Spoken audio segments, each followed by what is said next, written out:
Wolfie, it has been reported that Michael Williams, our first round draft choice, our first round number 11 overall, has been signed. He has been signed to a 4-year deal, 24.9 million guaranteed, six That's money.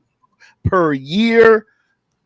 Ah, I love to hear it. We're just taking care of business. It's like the bill's been paid. The bill's been paid, Wolfie. 110%, man. I mean, 110%.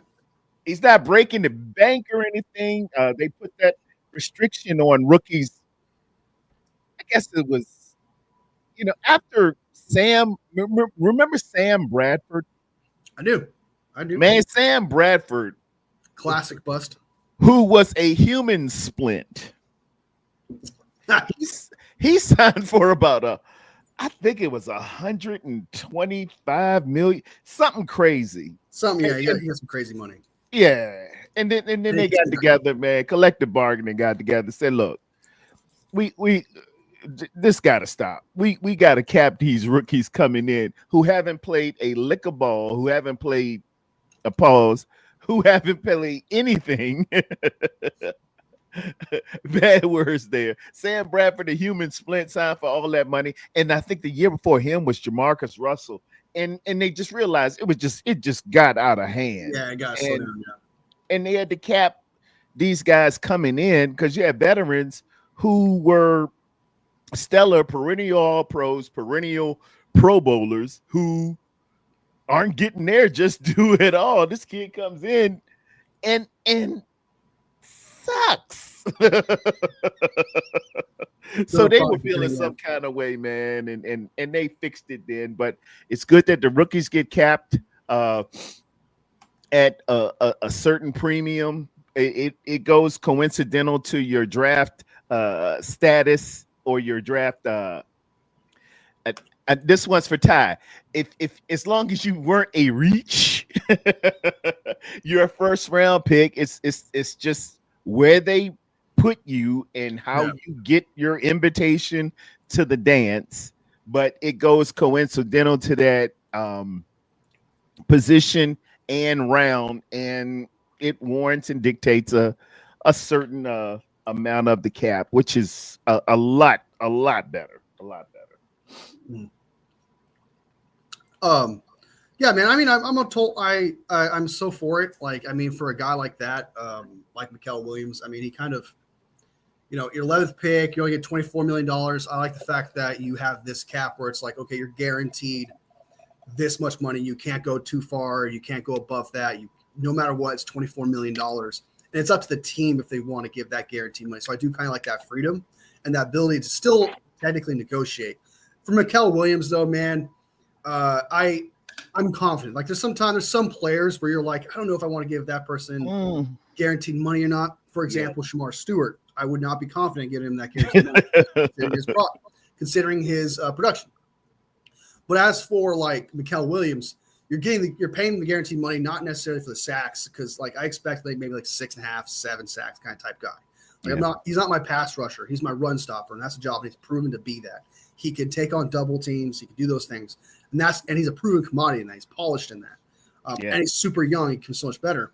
So I trust, and I'm totally 110% all for the 49ers giving this guy guaranteed money like that, especially considering like how do I put this? It's kind of like how the NIL kind of changed the game. Oh, big how people receive money exactly, and so like the expectation of some of these players, they're going to be disappointed, especially where they fall, But like they like $24 million and stuff like that guaranteed and stuff. It's like a little bit more money than they're used to, like just a little bit, which is crazy to say. But I think that you're kind of moving with this new wave where guaranteed money is kind of being the thing now with these rookies, because not just the 49ers are doing this. I think the Texans with their second round pick gave fully guaranteed money with Jaden Higgins. So it's not just the 49ers getting fully guaranteed money. So I don't want people thinking like, oh, why are we like starting this new trend thing? It's like, no, like a lot of teams are doing this.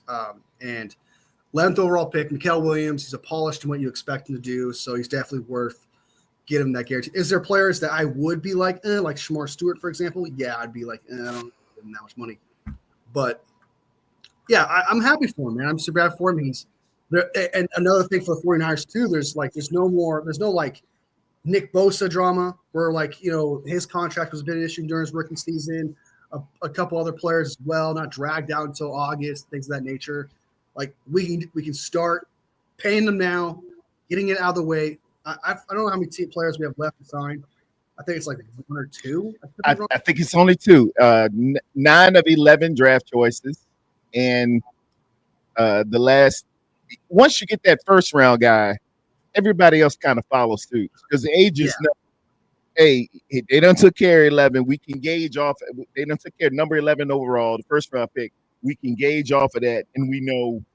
All right, you fall right here as a 7th rounder. You fall right here as a 5th rounder. I'm not sure specifically exactly which players haven't, but it's we drafted 11 of them. 9 of them have signed, including the great Michael Williams. So, go ahead. Do you know if Alfred Collins signed his contract yet? I do not know. I hadn't seen any report of it.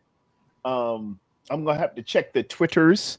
Adam Schefter and all my news. I didn't see if he did or not. I don't want to speak out of turn. That's my journalistic integrity, which a lot of people don't have. They just went on. They just go ahead and say, yeah. Going with their what they speculate, just say it's true. Yeah. Sure, he did. Yeah.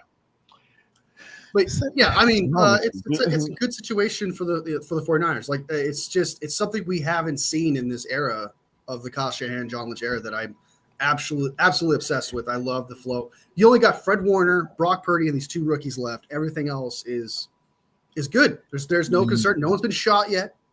Right? That's a bonus, right? So you got that going for you, It's definitely a good start, you could say. No one's been shot yet. Yeah, nobody's shot. We're moving in the right direction. We're doing better. No weird injuries that we're not aware of. We already knew about Alfred Collins. Everything popping out of nowhere. Nobody's got to fly to Germany, right? Nobody. Yeah, no, that nature. So it's such a good feeling, and I love what the 49ers are doing. And I'm going to keep saying it probably until the end of the offseason and the season starts, that I have never felt more on common ground with the front office, with this front office in particular, at all. This is such the fans should be nothing's perfect. Don't get me wrong, it's not. Oh yeah, we can all do better. But, we could have brought in the center. I think I was on with Nothing But Niners last night. I was just monitoring the chat or whatever and just jumping in there and Matt brought up the point. He said, Chicago had a pretty good offseason in terms of. They did. Yeah. And Mike was like, "What? It won't better than ours." And I'm like, pump the brakes a little bit. What he's saying is relative to the fiasco we had last year. This is pretty decent. Could it be better? Of course. Perfect. I'm never going to let perfection be the enemy of improvement, but we have improved. I feel a little bit better, a lot better than I did last year. Yeah, it's you got to focus not on the perfection of it, or the comparison of perfection, but the comparison of improvement. And that's there what it you is. got to do here. Yes, so yes. The improvement, what's happening here is they're getting players signed, they're figuring it out. There's imperfections, like we said, but everything is just rolling and rolling. It's just okay, how long do we have to wait for this? Oh, they signed. Okay, that's crazy. Oh, well, how long do we wait for this? Oh, they picked that guy up. And there's just so many things just feel so good about, and I'm excited for the future. I'm still a little concerned. I'm not concerned about Fred Warner's situation at all. I know that's gonna get sorted out. I'm super confident in that. The rookies as well. My only kind of is apparent now at this point, but it's just Brock Purdy's contract is the only thing where I'm kind of that. Even despite how great things are going, despite how everything's rolling, that can still be the thing that holds up just how great it could be. And that's my only concern. I want this signed as soon as possible. I am going to give them leeway till before mandatory minicamp. Mandatory minicamp, which brings up the rocket a little bit. That's what we wanted to talk about. Tuesday, May 27th, mandatory minicamp starts. That's a target date for this to be solidified and signed. I got 5/15 2025. If my math is correct, we're looking at 12 days. We're looking at 12 days. So that's a whole week earlier. Yeah. So we're gonna try to make things happen here. So while I got you, we're gonna talk about on the Rocket docket. Shock it. We got the 25 schedule. Man, shout out for the 2025 schedule. Let's go, baby. Which has been released last night. Everybody was doing a show. I said, well, I'm just gonna go ahead and wait until tomorrow morning because everybody's out there doing it right now. Pause. It got released, man. It was a little theatric thing they did. I don't know, with like a video game or something like that. I caught the tail end of it with I was on my man Wayne Breezy. Shout out Wayne Breezy and Peachy, my peoples. And you know, I came up on Wayne Breezy and Nothing But Niners and Rombo. And Wayne Breezy kind of flipped the script last night on me. He said, yeah, some of y'all got shows and you don't even invite me over to be on your show. I'm like, Wayne, come on, man. Wayne, you know you are welcome at the house. The door is always open. You have a key. Come on in. Get a beverage of your choice. Sit down. Put your feet on the table. Wayne Breezy, you always welcome here, my brother. And then we're going not a gang for a reason, man. Bang bang, not a gang, man. All of my cohorts, man. Real Talk, Niner Talk, Rombo Sports, Eric Crocker, all y'all who was down A1 since day one.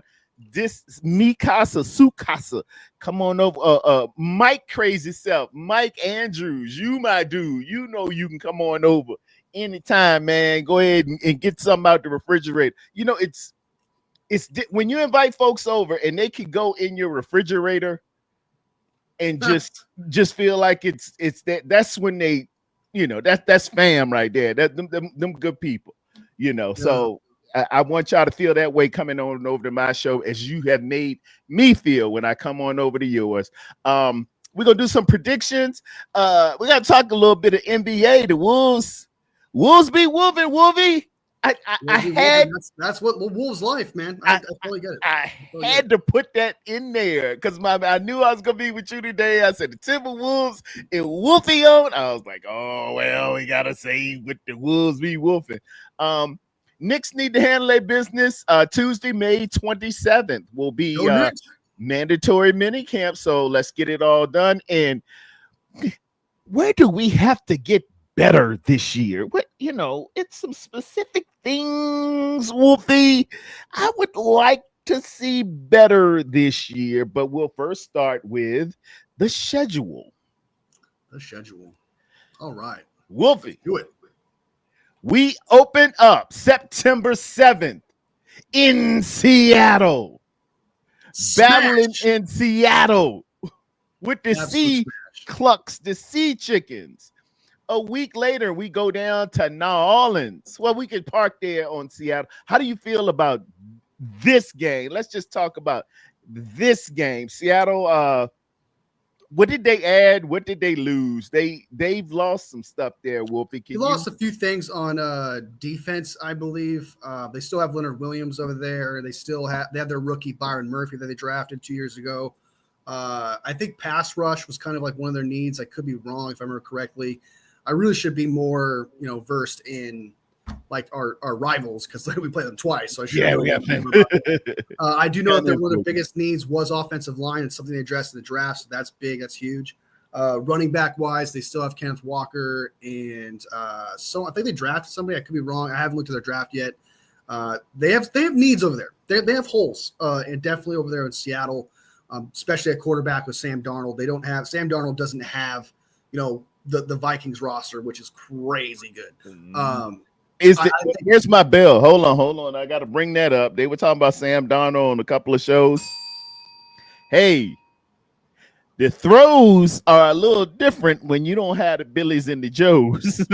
Yeah, especially that offensive line not Yeah. protecting him. Like, It's gonna be a I little think different. this is going to be a game that sets the tone, and I like the fact that we're playing a division rival week one compared to I think last year. I forgot we played someone that wasn't a division rival. I like week one division rival games because it allows both teams in general really to kind of like take the season seriously, kind of like because there's nothing more serious and more intense than a division rival game. Yeah, I think it sets the tone for the entire season from the jump. does. It's like, hey, we got to take this seriously. We got to beat our rivals, and we got to continue. And then it just kind of like you just take off from there. It's such a good start to the season. I absolutely love it. It's at 10 o'clock for me, so I just wake up and it's on TV. So I absolutely love that. I don't. I think the schedule makers did a very good job with this one. The Seattle Seahawks in their week one.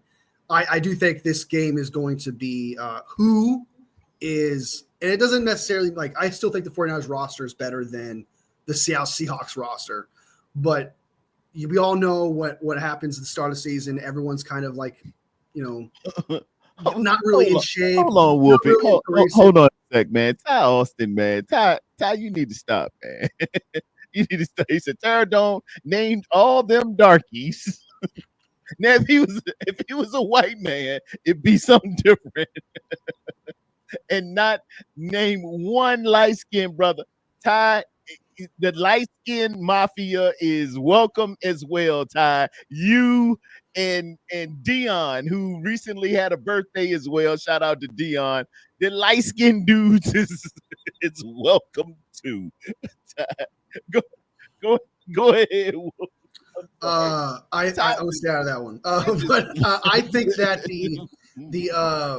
it's just the Seahawks could get this W, but if you told me like this was week 7, I would be more confident and be like, hey, we're going to win this game for sure.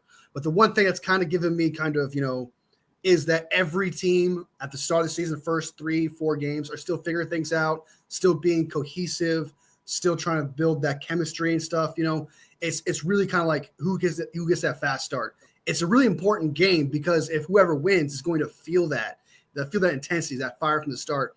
Whoever loses is probably going to feel like, damn, we let one slip. It's a big deal. We cannot stutter. They're going to start doubting themselves a little bit. That's what's big, man. A division loss is, to me, a division loss counts twice as much. Yeah, it carries a lot more weight. And that's why I love the fact at the start of the season. So I do think the Seattle Seahawks could come out with the W here if they're more prepared in the sense of physicality, cohesion, chemistry, things of that nature. That's the one thing where I feel like September 7th against Seattle Seahawks is going to be a little bit sloppy, just because we got rookies out there, new players out there. We got rid of a lot of players to develop new chemistry, things of that nature.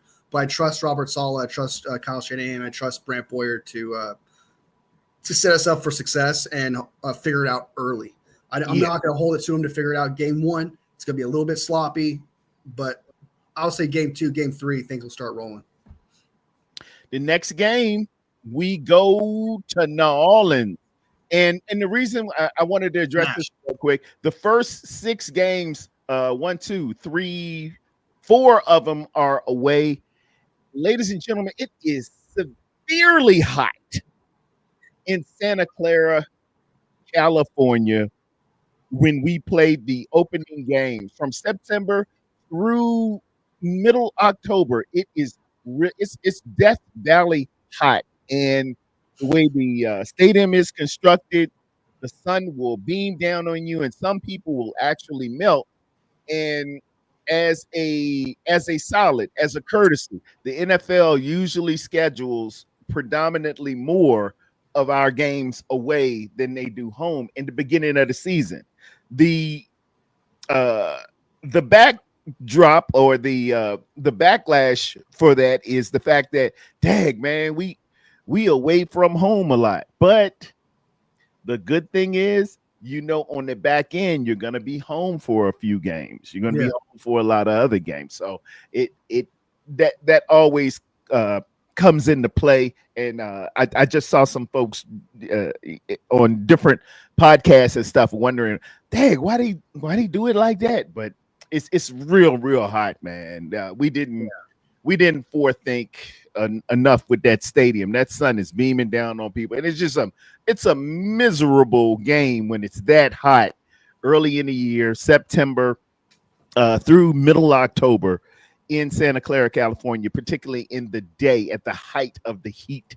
It's rough on everybody, and you want your fans there. You want them to be decently comfortable, but even with that, the players, my goodness, you got a 30 pounds worth of equipment on there, including the helmet, the shoulder pads, the thigh pads, whatever you might have to. So it's even harder on the big guys. And I'm one of them now. I didn't used to be, but I'm one of them now. Man, they come in there at 300, Wolfie, they'll leave 270. 270. It can get pretty bad. It can get pretty bad. No doubt. I like what you said. That's a good point. I mean, the hot thing and stuff like that, you kind of want to be away from that because I think Kittle even said like he hates playing in the hot heat. I think a few players said they hate playing in the heat. So I'm all for it. It makes sense to me. That's definitely a positive to look at there for sure.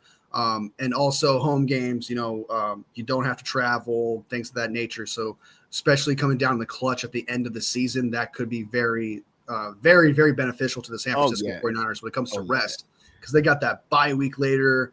They got they have 5 home games at the second half of the season. Yes, sir. There's some good stuff here.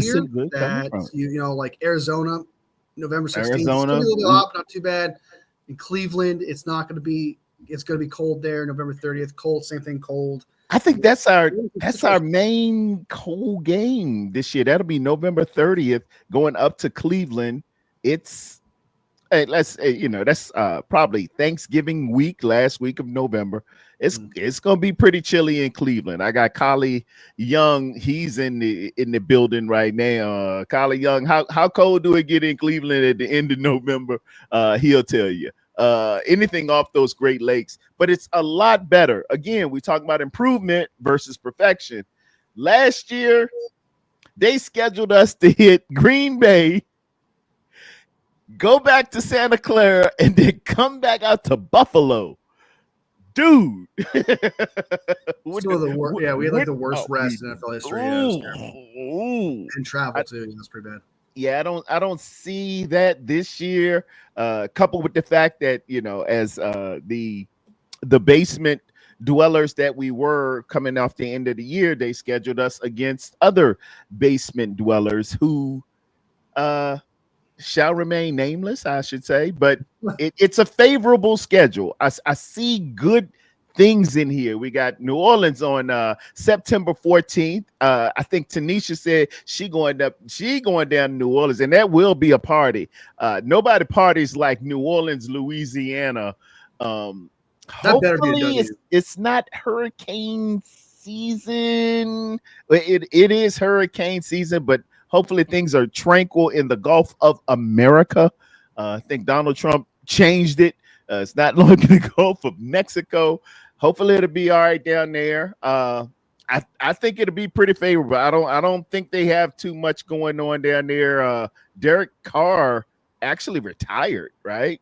Yeah, he did. Okay. So we're going to be looking at what, Desmond Ritter or they drafted Tyler Show from Tyler Show. Shug. I don't know his last name. Shug. I still don't know. It's SHOUGH. So it could be Show or Shug or Show. Might be Shug Knight. You can put Shug Knight back there, baby. A rookie we need to get after, and I think Robert Salah will be solidified in the fact that we'll be superfluous. Yeah, with how we handle him. Yeah, that Saints game should be a W. Like, I know it start early in the season. Anything can happen. Early in the season games are hard to predict. Soft starts and things of that nature happen. Like even if the offense like flutters a little bit, I trust Robert Saleh to shut down that offense. I mean the Saints game has to be a W. I would feel hurt. Like I'd be like, damn, that's a blow if we lose to the Saints. I think so too. I mean, the Saints will have to, like, if the Saints beat us and they go on like this huge run where they win games after game after game, I'm like, okay, they're just good, and we just didn't see it coming, and that does happen. So I was like, okay, whoever's their quarterback was just good. Their defense was better. It just worked out. Kellen Moore's a better coach than I thought. Then you're like, okay, that's justifiable. You don't feel as bad. But in the moment, a game at week 2, losing to the Saints, I will feel hurt for a while. I'll keep an eye out for the Saints to see if they're any good at all, because that would be a huge blow, especially if we lose to Seattle week 1, then we lose to Saints week 2. That would be like the hugest blow. So these 2 games are super, super, super, super, super important. Yeah. I would say the Saints game is probably, like, I hate to say this. This might be weird to say, but if we lost to Seattle, that would hurt. Like, I wouldn't be a fan of that. Like, okay, we lost a division game. That's not good. That's a bummer. All right. But it's the beginning of the season, so it's whatever. There's things I can think of myself to justify.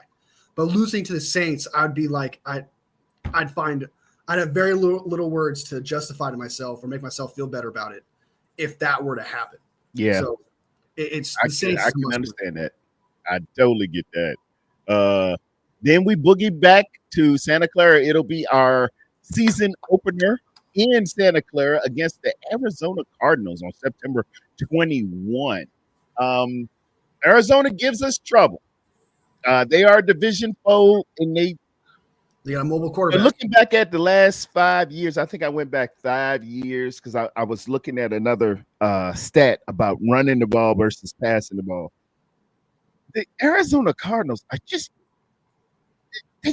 janky.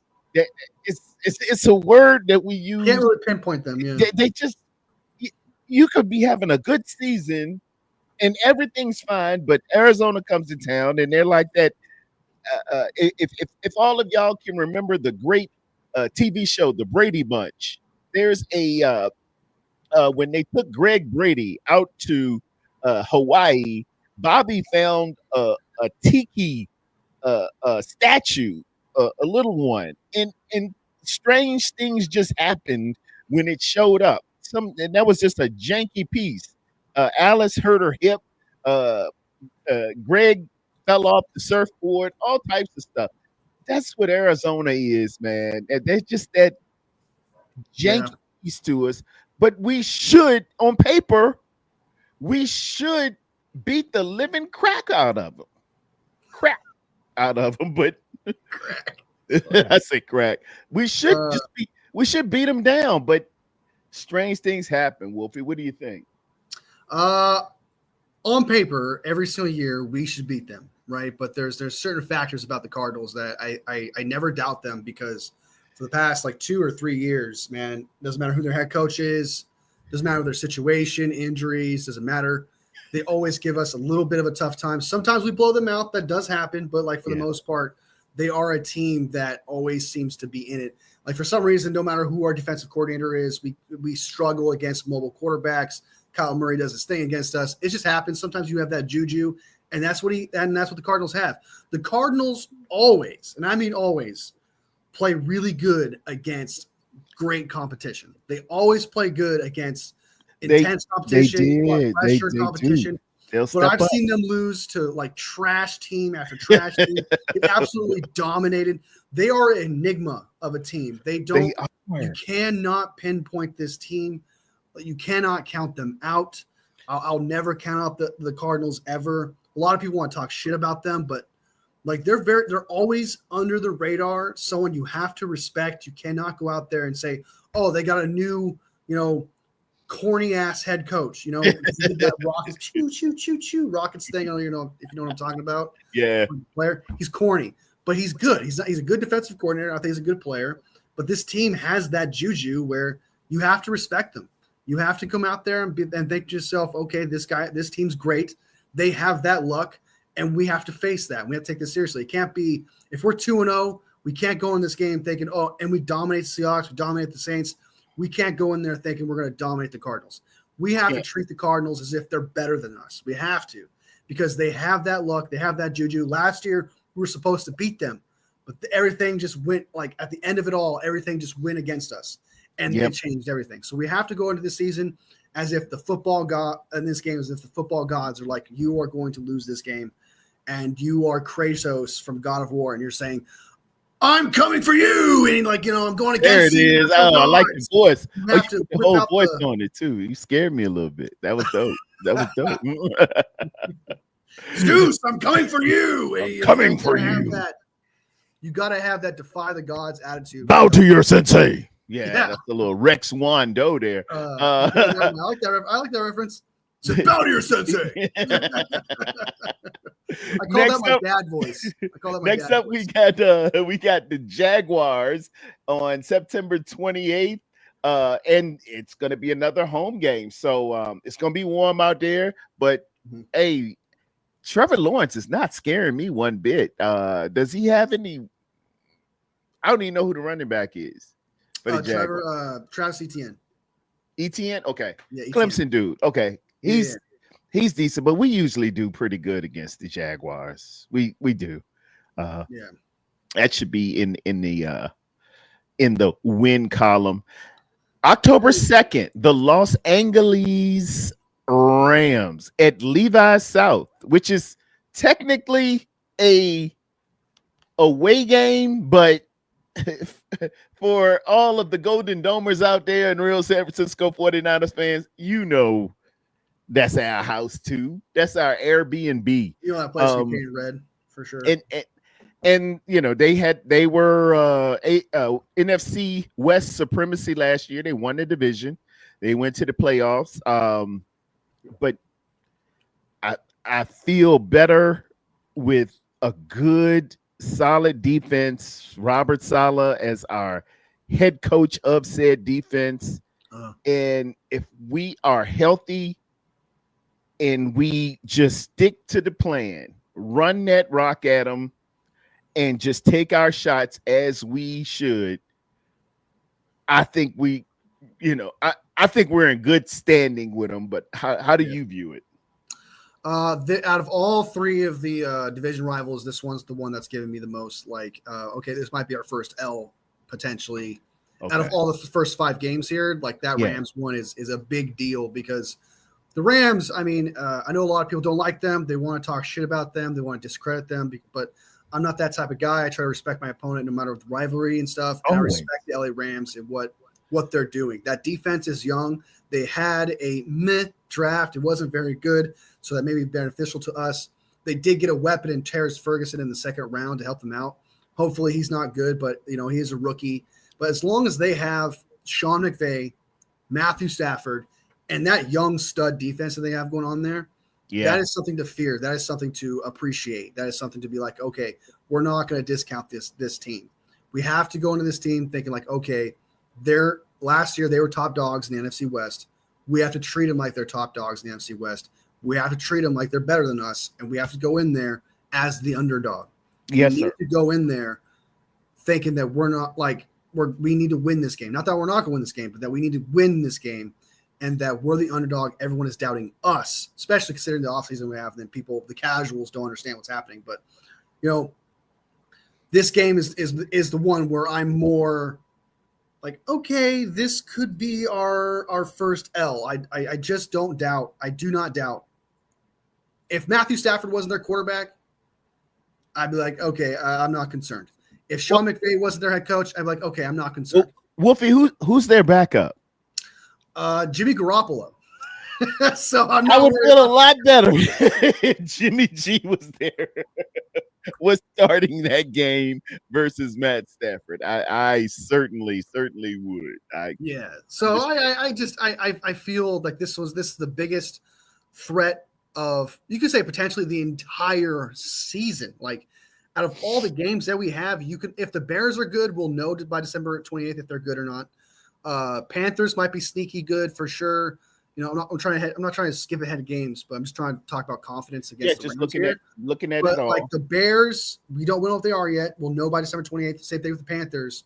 But just looking at it now with the information that I have now, you could argue that the Rams are the biggest threat to our winning division, going to the playoffs, that team. So facing the Rams, it's gonna be tough. I think that's a game they above all else, man. That one, if we win, if we beat the Rams, week 5, I think that would say a lot about this team and a lot what they can do. because the Rams are like, on paper right now are a little more prepared than we are on paper. They're coming off of 2 good drafts, and they've employed their pieces really, really well. They, as far as the chessboard is concerned, if I may draw the analogy, they have castled and they have put their main pieces into play very, very well. I have to say that for the Los Angeles Rams, and we lost 2 to them last year. I know we could have got that first one. That first one, man, I got to say it. I look back at the film again and again. Brock could have hit BA on a skinny post. It was wide open, but Brock pulled it down, and they wound up creeping that one out at the end. The second one was the rain game in which we played them, and there was a pass interference, but nobody said anything. And hold on. We got to pause real quick. Go ahead. You're giving Brock crap for the Chris Jones rush? Because Ayuk had that scheme, but you're talking about the scheme post in the end zone. Yeah, Brock, he was wide open. For that? It was wide open. Brock pulled it down, man. Brock pulled it down. No way, dude. There's no really. Yeah, Brock pulled it down. You're gonna get, dude. He had no time. No, he had plenty of time. He just, I don't know if he thought the referee was a safety. He was wide open back there. He was wide open. Like 1 second. No. He had a whole bunch of time on this. I'll pull it up, and maybe we're thinking about 2 different plays, but it was the Juwan Jennings game where Brock had, I think Juwan scored 3 touchdowns. Yeah, you're talking about the Super Bowl. No. This was the one last year where Juwan scored 3 touchdowns, and we had a chance to put them away at the end. Okay, and talking about the Super Bowl. Like, how dare you? No. It was against LA. It was against the Rams. Okay. My bad. The first game, the first one in LA, Brock pulls it down, and BA is just wide open for whatever reason. Brock just didn't take the shot, and that could have busted the game wide open, but it didn't. And then Matt Stafford goes down and scores at the end. I think Williams, the running back, does the backflip into the end zone, or the Willie Beeman flip into the end zone. It was just a jank. It just didn't work out. We could have had that one. The second one was the one we played in Santa Clara, and it was a wet game. Ball game there. Debo drops a sure touchdown, and Brock takes a shot at 9-6. And I saw pass interference. Greg Cosell saw pass interference. Kyle Shanahan saw pass interference, but everybody's like, no, Brock just threw it. He just threw it to the guy. He didn't, but whatever. You already know me. I blame. I think it was a Kyle Shanahan said throw it to him no matter what play. That's I can understand. I think he was like, this guy's gonna be open. I drew up this play. I drew up this play. He's gonna be open. You throw that ball. And Brock said, "Here you go. I'm letting it go." Kind of like Fred Sanford. And it should have been there. They should have been. It should have been a PI or at least illegal contact downfield. But nonetheless, we still had time on the clock. But Matt the Cat Stafford, man, makes it happen at the end, and we lose that one. Yeah, I do think that. What was it? Wasn't that the game? The game you're talking about where he didn't see Ayuk. Wasn't that the game that Ronnie Bell dropped that ball though? Because it was all both games last year, right? He both did. Games last year. He may have. Yeah. Yeah. He should have saw. Like, don't get me wrong. He should have saw Ayuk, but he kind of redeemed himself there, and it was just. I feel like Ronnie Bell should just got that ball. Yeah. But you're not wrong. Like in that, we're talking about like if you want to talk like end of the game in the moment, guys there, you give it to him. Definitely missed that there, and then the mistake at the end of that Rams game too there, because it's the same thing. If you want to reverse the role of where Debo should have caught that ball and it would have been a touchdown. It's the same thing with the Ronnie Bell situation where it's just reversed, where Ronnie Bell's was like the last play of the game while the Ayuk thing was the second to that. Before Yeah, it's almost the same thing, but just the roles series reversed, before. and that's in order. Yeah. So I do agree that Brock Purdy's had both moments slip from him. So I do give a little bit of blame to him for sure. But I mean, like that Rams game, man, where it was Matthew Stafford wasn't playing well either, you know, because he's not very good in rain games. Even he will tell you that. You know, like it was a back and forth, and I just feel like personally, Brock Purdy. I feel like to me, yes, he played hero ball in that moment, or Kyle Shanahan had told him you're throwing this no matter what. Whatever it was definitely one of those two. And, you know, as a vet quarterback, things of nature, you'll learn from that to not do things like that. It's like not give in to that pressure of having to play hero ball. Mm-hmm. And I think that's what happened with that Rams game, where he just felt like nobody was catching anything. Juwan Jennings wasn't catching anything. Kittle was dropping balls. Yeah, it was bad. Everybody was dropping stuff. Nobody was playing good. But it gets charged to Brock. It does for and we got with my man that Rod Cali in there. As soon as he said rain, it was like, oh, you know, Brock don't play good in rain. Nobody plays good in rain, but it's going to Troy go Aikman. Jacket. We'll give Brock the credit when we win. But when we lose, we go ahead, got to lay it at his feet too. I guess it was just Brock's. Matthew Stafford has come out and said that he doesn't play well in rain games. That's not his thing. Troy Aikman has come out that said that he was absolutely atrocious. He hated rain games because he knows that he wasn't going to be good in that game. There's an interview. You can check it out if you want to. He made it. He's a Hall of Fame Super Bowl MVP, quarterback. So, yeah. You know, maybe he's not great in rain games, but it seems to me that Super Bowl Hall of Fame quarterbacks don't always play great in rain games. So, and not to mention how many rain games is Brock Purdy end up playing? 1 a year, 2 a year? Yeah, nobody wants to play in that rain, man. Yeah, nobody wants to play. It's especially a quarterback. I didn't want to play in the rain. Because you pull muscles, you'll slip. And to me, it's tougher on the defensive player because the offensive guy knows where he's going. And if he gets a 3-inch cleat, he can cut to where he's got to go. You have to adjust to him, and you might be out there doing a split like James Brown, pulling a hammy or a groin muscle, and now you sitting there looking stupid on national TV because it's wet outside. But hey, it's football. You got to play in all of the elements. Snow, sleet. You got to be the mailman of athletes. I think every stadium should have a dome. Huh? I don't know about you. Are you a weather guy? Like, do you want to play as the ball lies in the sense of weather, whatever the weather is, you play in it?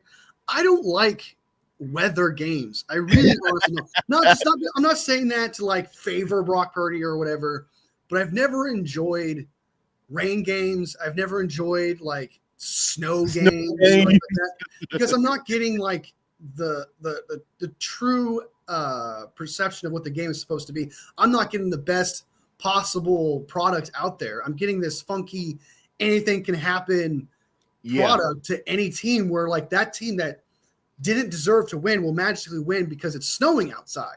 And so I don't like that at all. I'd rather see the full product on the field. Yes, like you want ideal conditions and ideal situations. That's what they do. If it's raining too hard, baseball stops it. Basketball is played indoors. Half of the football stadiums in the United States for professional football are in domes to eliminate that that element of it. But it is football, and you have to go through what you have to go through, and it's part of it. Prepare and be ready for it. Bill Belichick did a wonderful job as a whole on Do Your Job, or Bill Belichick a football life, where he's dunking the balls in a bucket and spraying it with water. But he says it's gonna be wet out there. Let's get ready for it. But Kyle refuses to do that at practice. I don't know, man. I think Bill Belichick's lost a little bit of credit since his girlfriend. I mean, Man, hey man, He's kind of been a little. I to say this word, or especially on live, where monetization stuff. But like go ahead. he's a little whipped. He's a little bit of a bitch right now. Hey man, He's acting like a little bit of a wuss. at 55 years old, I'm gonna tell you, if I can get to 75, I understand, Bill. I understand. As morning as I get out of bed, dude, you got 20 years on me and about 6 Super Bowls. Do what you got to do, Bill. Do what you got to do. All these young ones telling you whatever, they they in your past. Bill know the deal. I ain't got to talk to Bill. And Okay, all right. it is Chapel Bill, North Carolina down here. It's his town. It's his town. Moving on, we play Jacksonville. All right, we already talked about Jacksonville, LA. Then we go to Tampa, or Tampa comes to us finally. Yes. Tampa is coming to Santa Clara. They got the great, I ain't gonna say the good Baker Mayfield, and I still believe they got their big wide receiver Evans, right? Is that their main threat? And I tell you, and they man, drafted a wide receiver too. So. I scouted the teams a week prior. That's my Thursday show to give the dossier on the teams prior that we're going to play, and I highlight the players that I feel are going to be real, a threat. And they got a running back named Bucky Irvin from, I think it's Oregon. I really like that kid, man. I really like him as a running back. So they're a bit of a formidable threat. I think they done got a little long in the tooth in terms of defense. And we did beat them last year. Before that too. And the year before that too. This was the infamous slap game by Debo Samuels when he lined up Tabor, Pepper, and he did the Mo, Larry, and Curly. Choked out his teammate. Yeah, yeah, he had to give him the work. But I think we're gonna come away victorious on that one too. How do you feel about it? I feel good about it. I mean, like Kyle Shanahan obviously knows how to draw it up against this team really good, so I give him that credit. I trust Robert Saleh being able to shut down that defense as well. I'm feeling really good actually about it, despite the fact that they did get better. Like they got better, like 110%. They're better.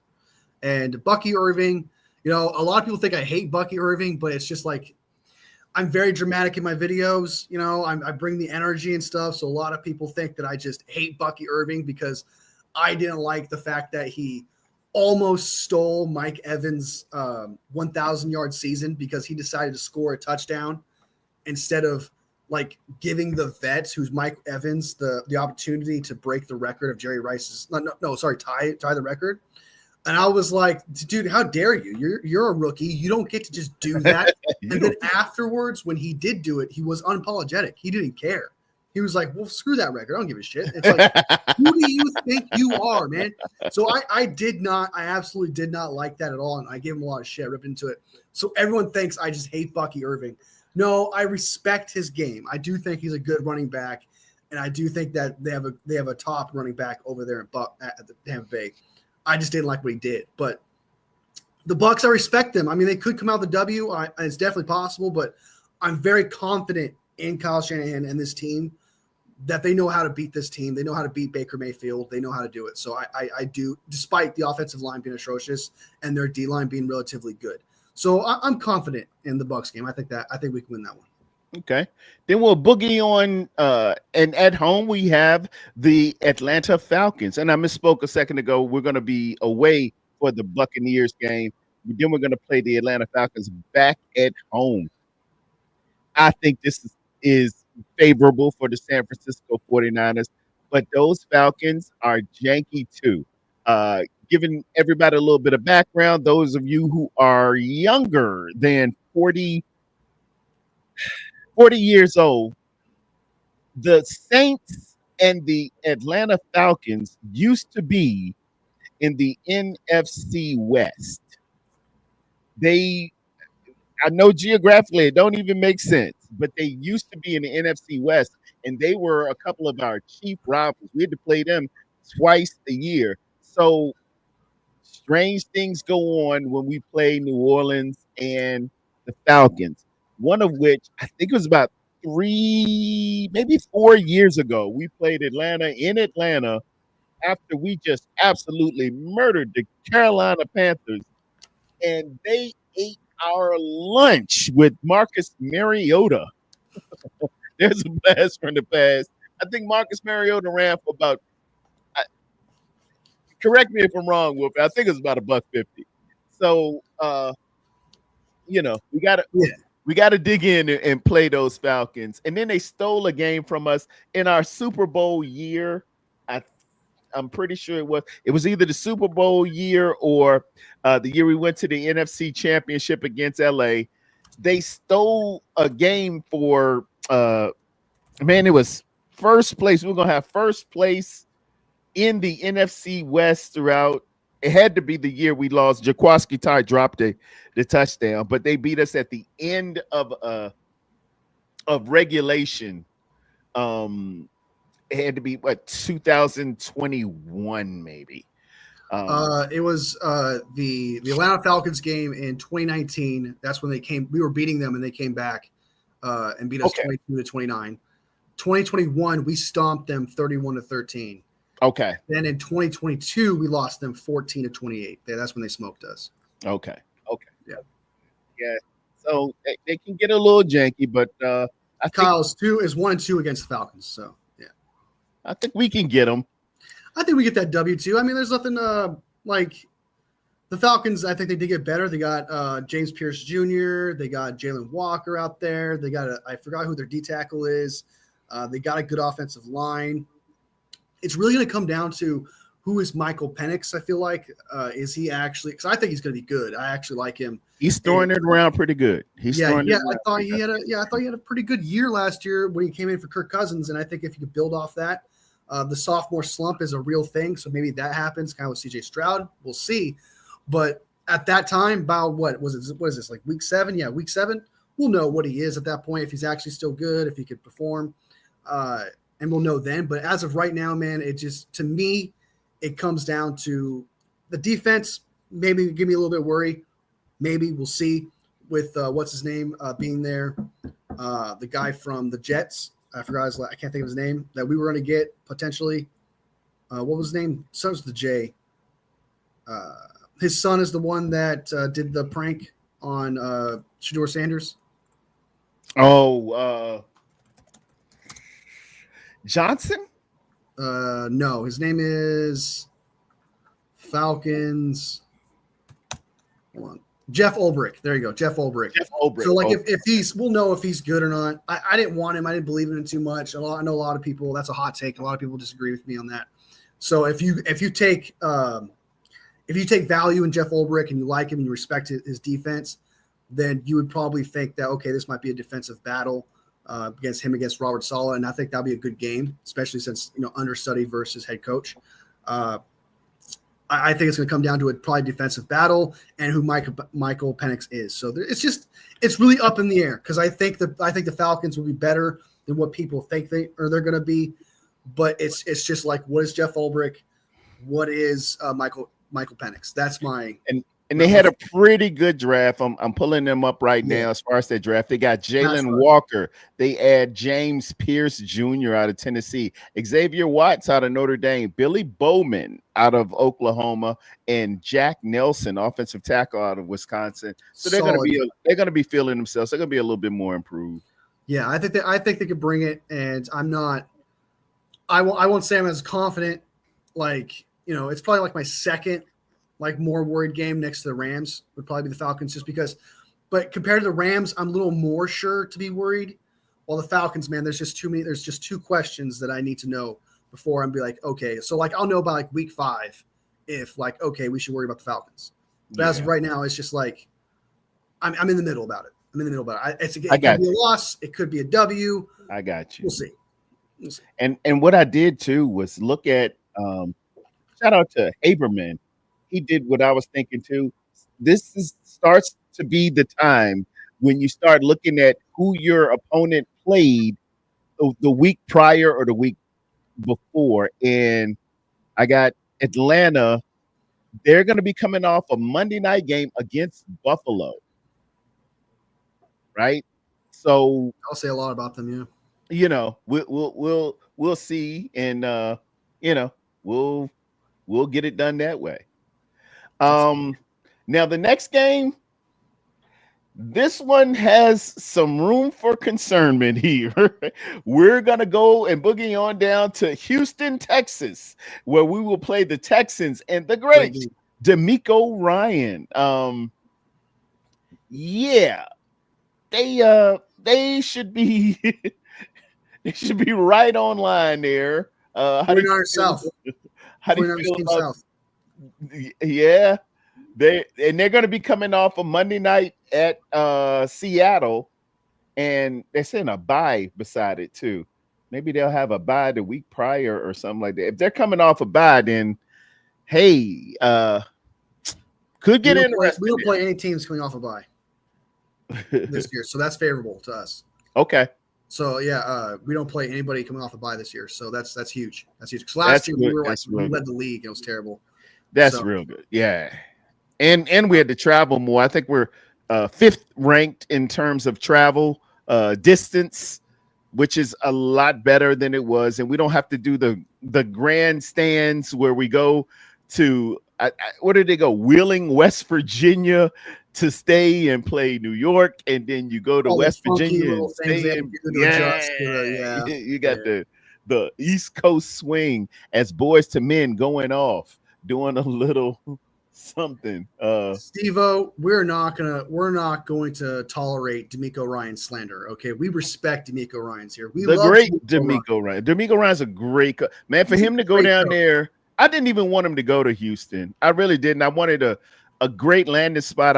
I thought the Chargers would have been a better fit for him because they had a solidified quarterback already. But he just did a masterful job down there, man, in terms of where the situation and where the organization was. People were leaving there. J.J. Watt, you got to always go back to and put the context into what you're looking at that time. At that time, man, Deshaun is leaving. J.J. Watt's retiring. They had an offensive lineman that left. They didn't really have running backs. Ownership was calling the players. You can't let the prisoners run the asylum and stuff like that. You're going like 10 years before D'Amico Ryans became the coach, man. It was a dumpster fire.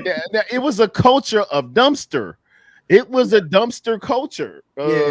And D'Amico went in there, man, and turned things around. Got him to the playoffs last couple of years. Got him a pick. Got him a couple picks. Brought some of our good players with him. And man, from where they came, that's very legit. That's very legit. D'Amico's done a wonderful job down there. And if Steve-O's got a problem with it, come talk to me. Hating on this court is wild. yeah. Just we hate on him all you want. The game itself, though, man, I'm excited because the narrative, obviously, with the Falcons game is like, the Kyle Shanahan's history with the team. I know what's his name is not the head coach there, so there's not really a connection there. It's just the team itself. I get that. Yeah.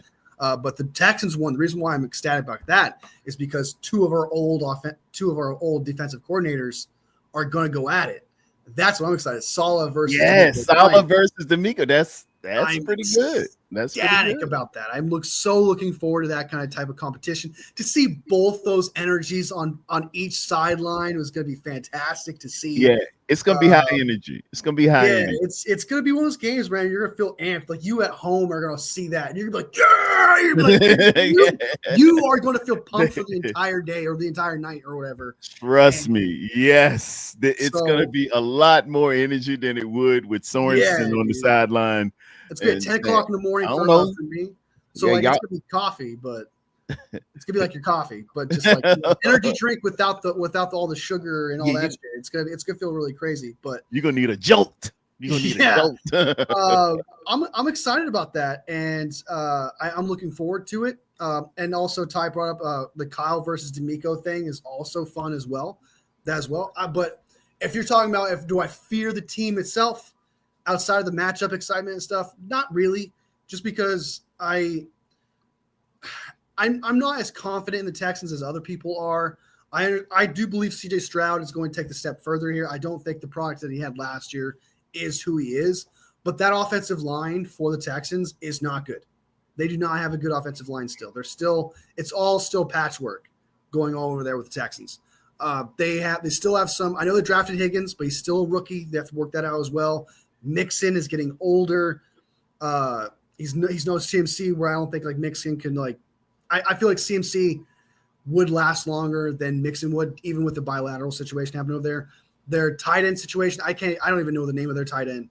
Well, they drafted quite a few players. Let me run them down real quick. Jaden Higgins out of Iowa State was their second round pick. Ariante Ursary, who I liked a lot out of Minnesota, they picked him up. Then they doubled down out of the Iowa State tree, get Jalen Noel, who I think we both looked at him and liked him as well.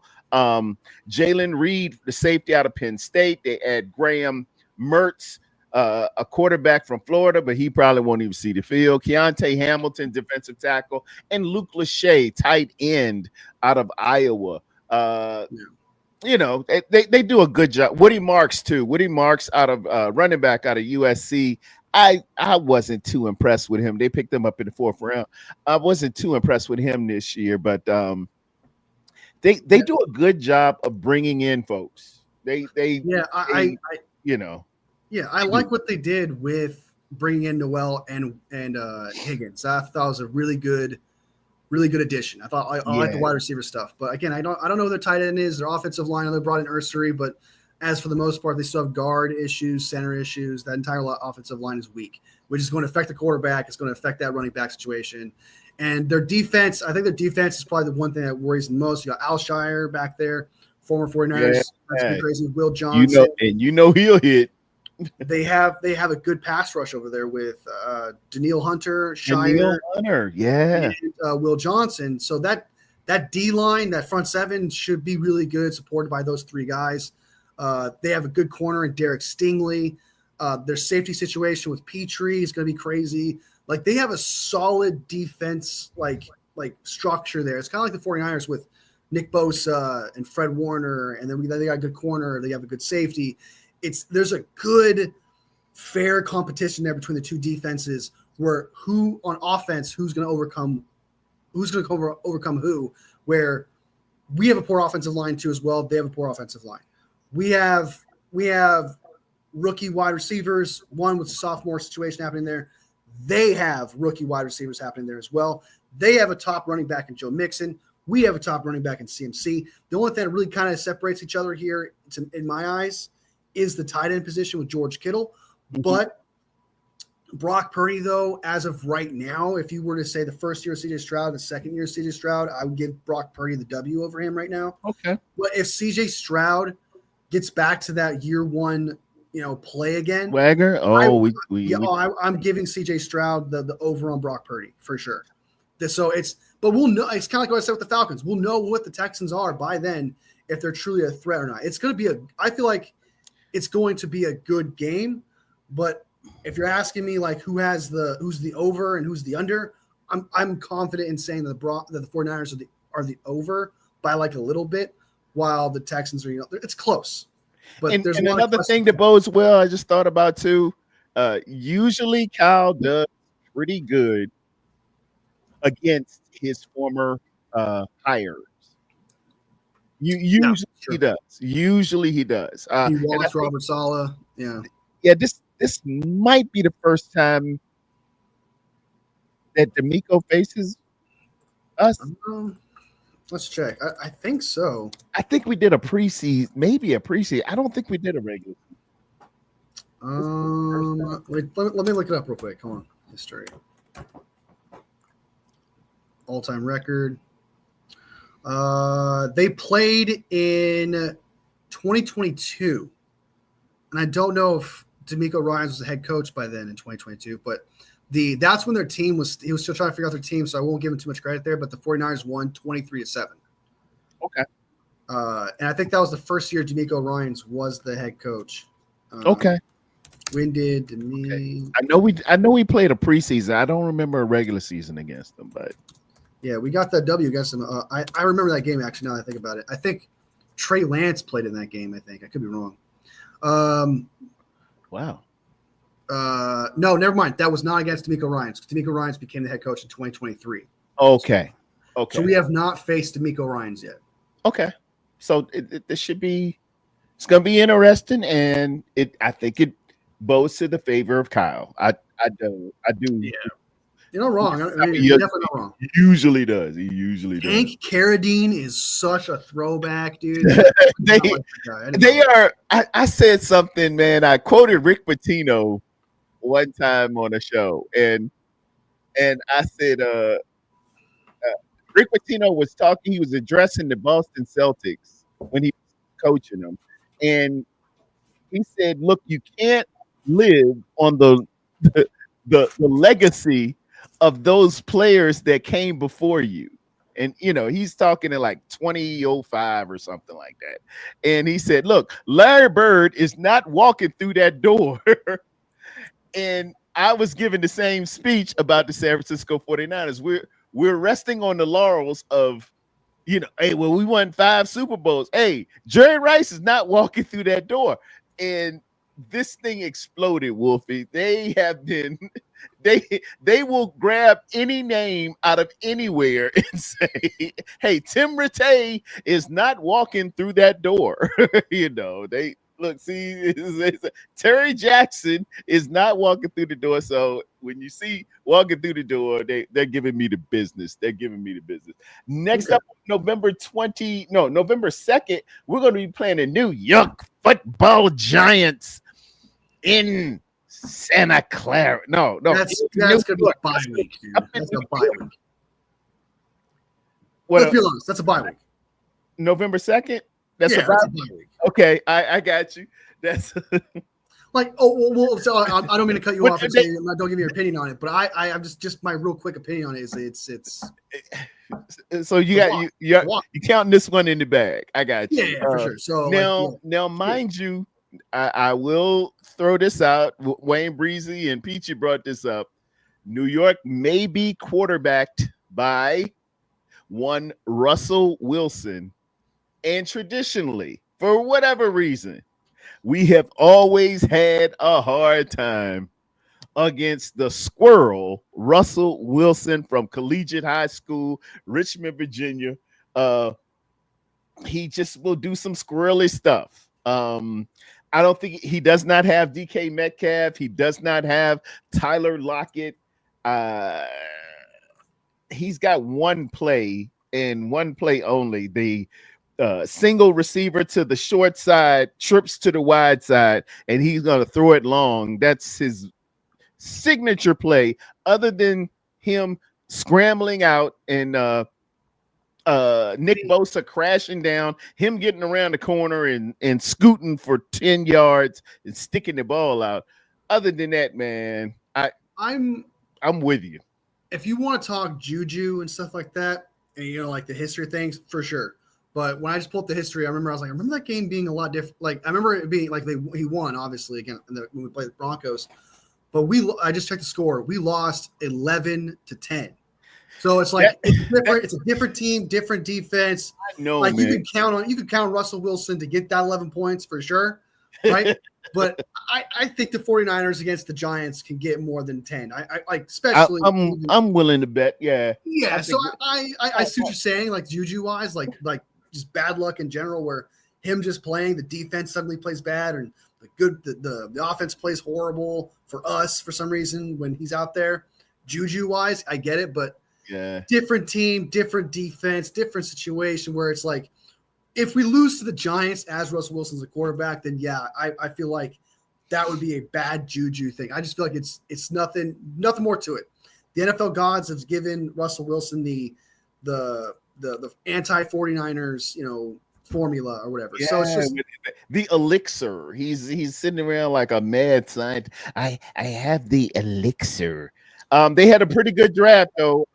They added Abdul Carter, number 1 pick out of Penn State. Jackson Dart, another round 1 guy.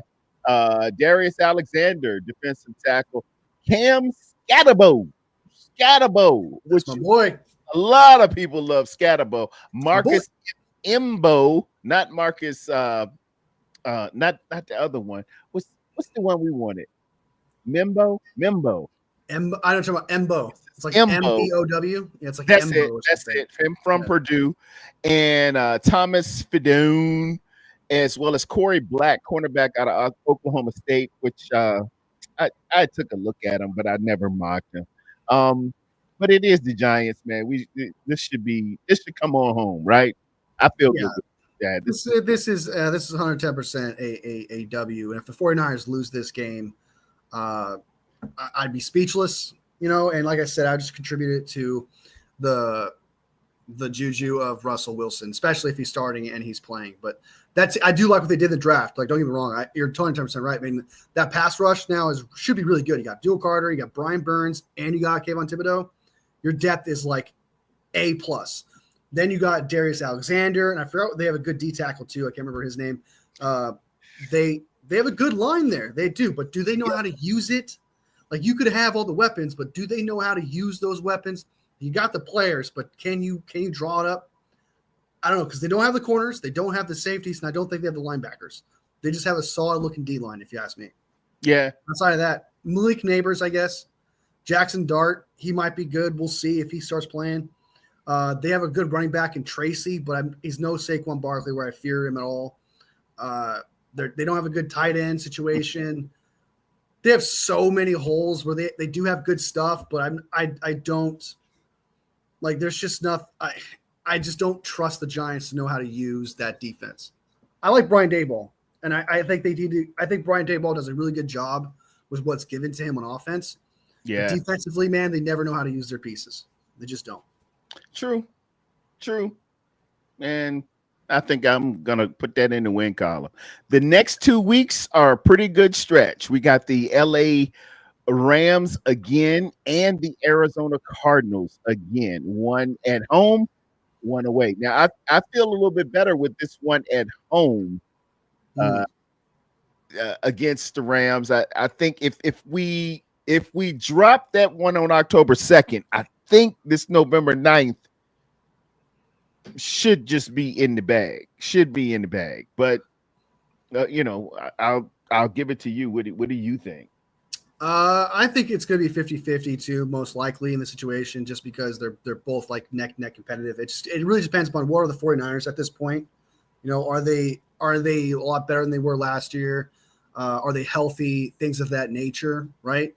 But like, there's no weird rest situation. There's no, they're not coming off a bye week, and if barring, fingers crossed, knock on wood, there's no injuries or anything like that, to hold them back this time around. I think this should be a good, and bad luck, such as with that first Rams game where it was just bad luck. That's what it was. Yeah.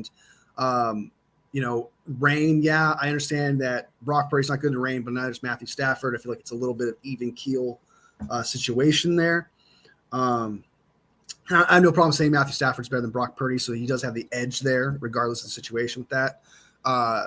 So I think it's going to be like a 50-50 situation here. I think that Rams, like I said, I respect the Rams, and I do trust this 49ers team to be better and to be healthier, and are also in a better situation where it gives them a lot better of a chance than they did last year to win these games. And that's really what they needed. They just need a little bit more luck, a little bit more rest, and a little less injury, and they would have won both those games if you were to ask me.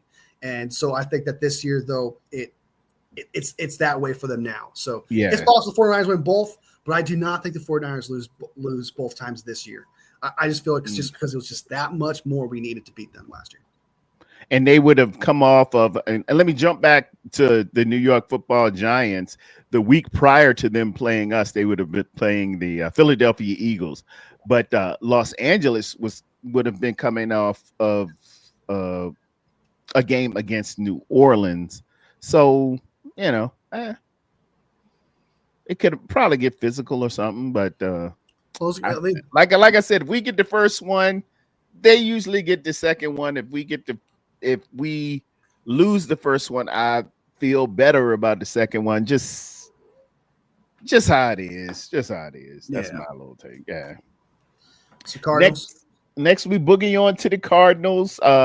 And this will be an away game, but if you've ever watched a game with the 49ers versus the Cardinals, usually the crowd is mostly 49er. I think it's about 60-40 49er. And with good reason, you know, they are the Cardinals and we are the San Francisco 49ers, and we're just going to play them hard and pause and win this one. Just like I think we play better with them. Well, we had a game in Mexico about 3 years ago, and I think it counted as an away game for us, but we play better against the Cardinals away than we do at home for whatever reason. And you know, it just is that. Next up, go ahead. It's just the one thing I want to say is, like, from here on out, though, that bye week at week 14, I think this is where, you know, the 49ers might actually end up being tired here, or they might have to, you know, use substitutes more often at this point, because not having that break at week 8, week 9, or whatever, and until week 14 could take a little bit out the juice out of some of these players, where that week 16 game, we might very well lose that for that reason. And I'm not trying to make excuses. I'm just being realistic in the sense of, like, you're not going to have as ready or energized players as you normally would around this time for the 49ers. Yeah. So that could be a loss, I think, for sure, if you ask me. Could be. You're bringing up a valid point. After that, we got the Carolina Panthers at home on, that looks like a Sunday night. Carolina Panthers. It's Monday Night Football. It'll be Monday Night Football. Carolina and us. Short week. Yeah, we'll get down and we should beat them. CJ Stroud is still short. You know, not CJ Stroud. I'm sorry. It's what's the guy's name down Bryce here? Young. Bryce Young. I get them mixed up a little bit.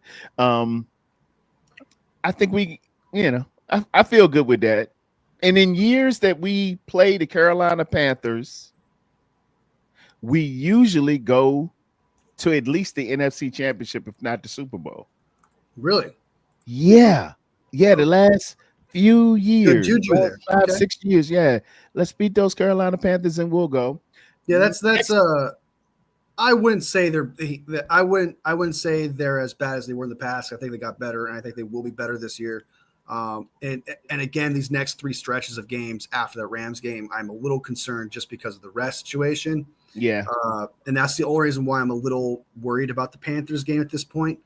But if you took that aspect out of it, I'm confident we win that game. Like, I understand that, you know, the Panthers now have a good offensive line. They have a good wide receiver situation. Their running back, Jonathan Brooks, out for the entire year again with that knee injury that he has.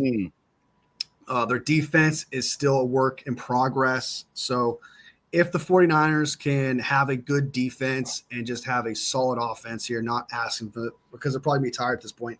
If they can just be relatively okay or good, I think they win this game. I don't think they need to go out there and, you know.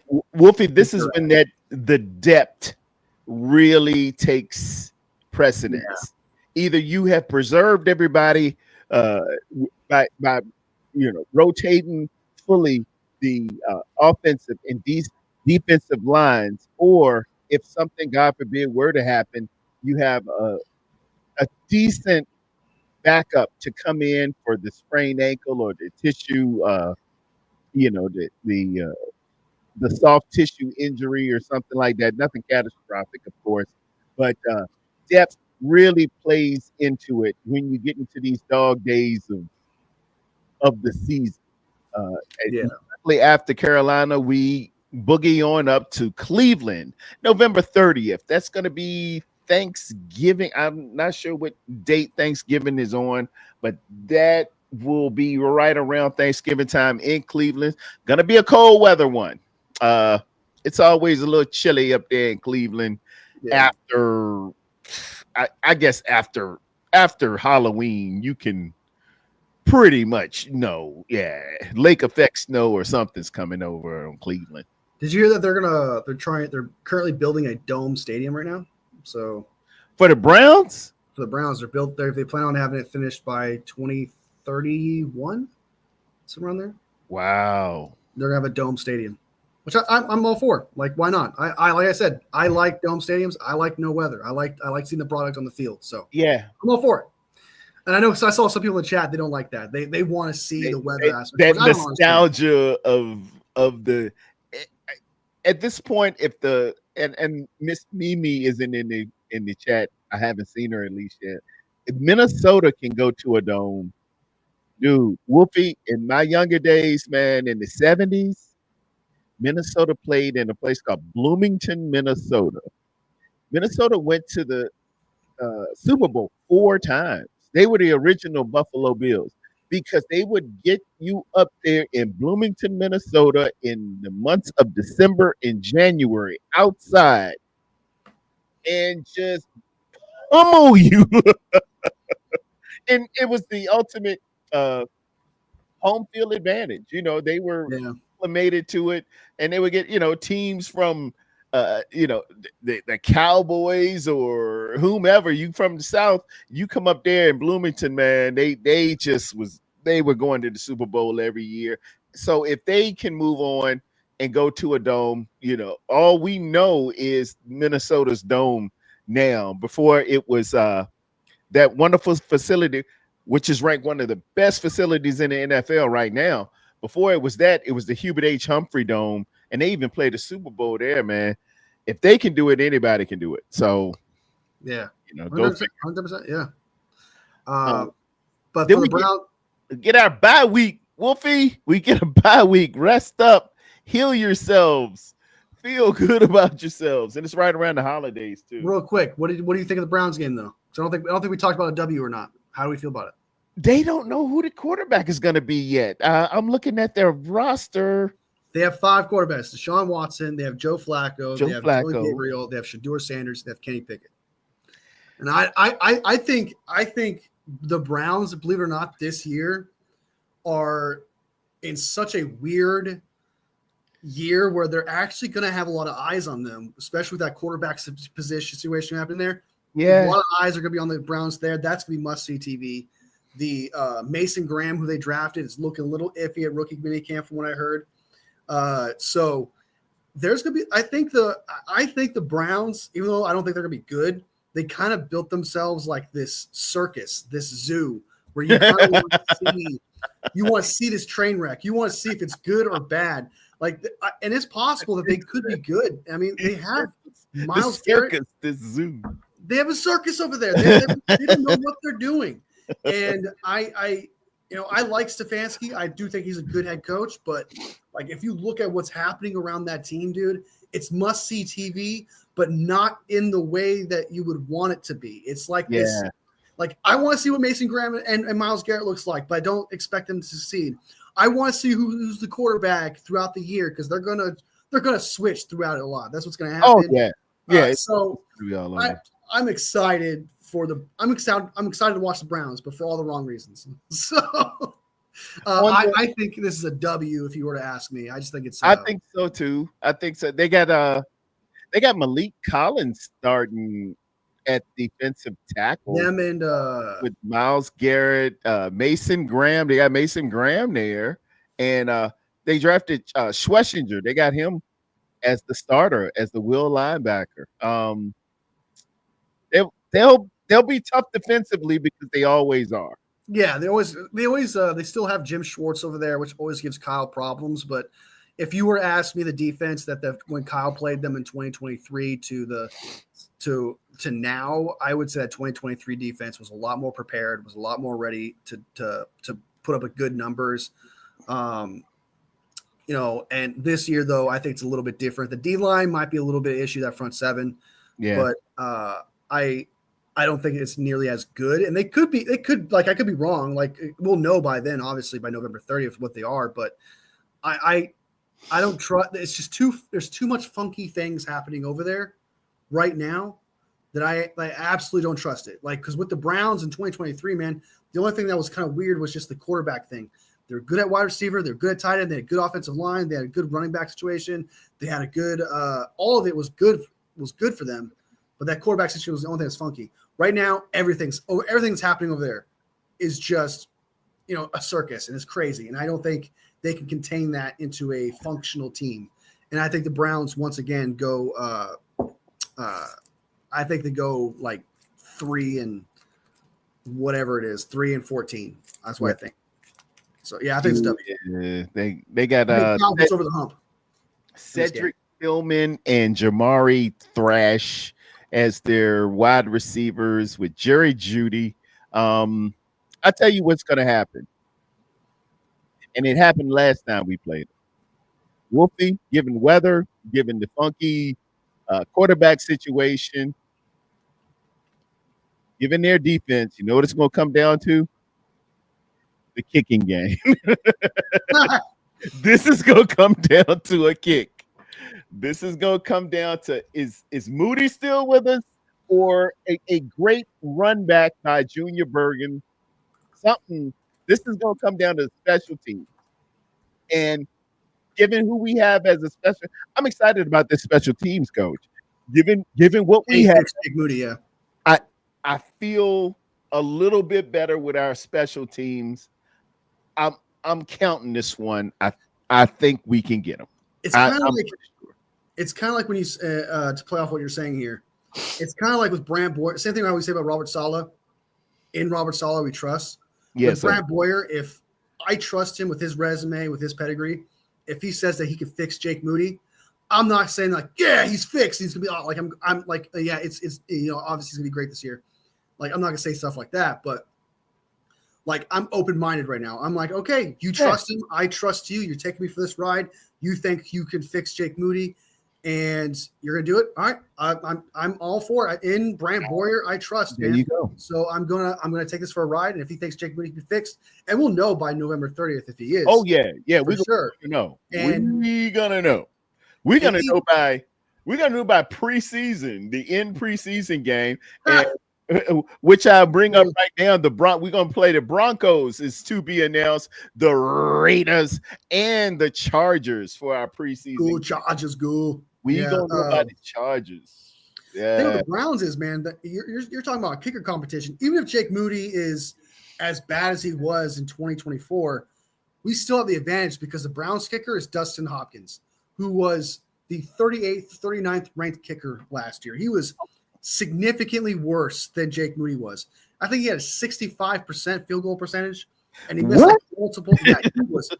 Dustin Hopkins last year was atrocious. We got to count it to take into consideration the fact that he's playing outside in Cleveland and the AFC North. So but he's but terrible. He's terrible at it. 65% is atrocious anyway. So I'm gonna give the advantage if kicker wise, even if Jake Moody was that bad. I'm gonna give it still to Jake Moody. I think Jake Moody takes that advantage there. Okay. The Browns, Brock Purdy did his thing, took us all the way down the field. Jake Moody missed that field goal. I understand, but this team is different. The Browns team is different. I just the vibes are just a lot different with this team compared to the 2023 situation for the Browns. So there you go. There you go. Then we got the bye week. Then we're going to play the Tennessee Titans in Santa Clara, California, December 14th. 1 p.m. start. I can't even read my own 120. Make it bigger. It's a 1:25 p.m. start, which is a 4:25 game because all of these times that y'all see before you are West Coast times. I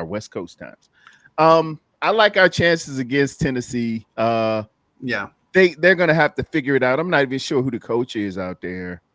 I don't even remember who that guy is either. Let me check real quick. No, that's different. Okay, hold on. Brian Callahan. Yeah, Brian Callahan. Yeah. Okay. I'm not concerned. Yeah. I'm really not. Rookie quarterback. Calvin has Ridley. Holes, offense has holes. Yeah, they got my boy.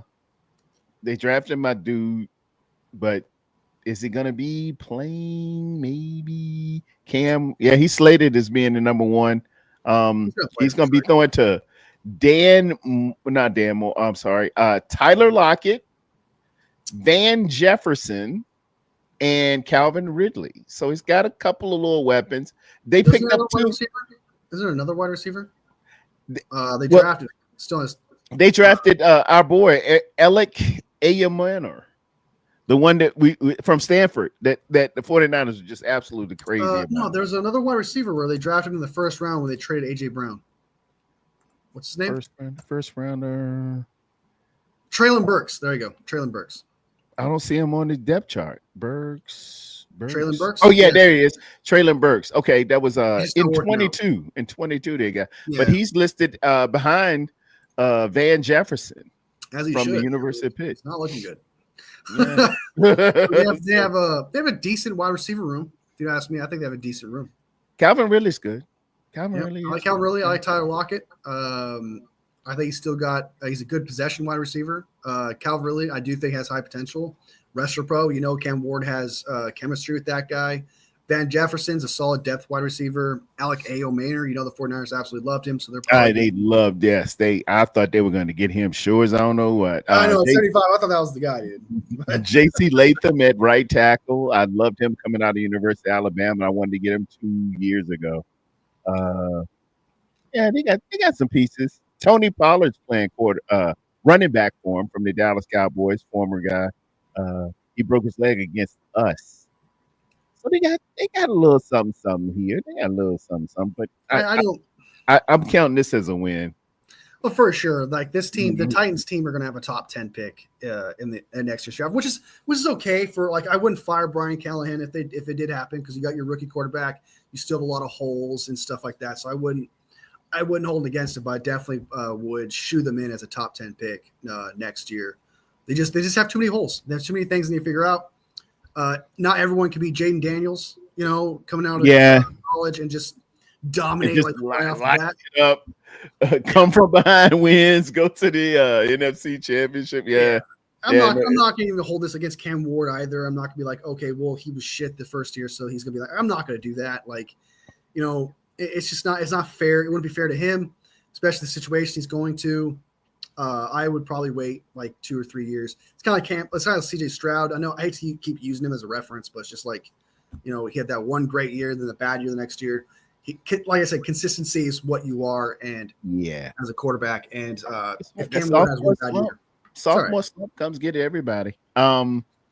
Next up, we got the Indianapolis Colts on December 22nd. That'll be 3 days prior to Christmas.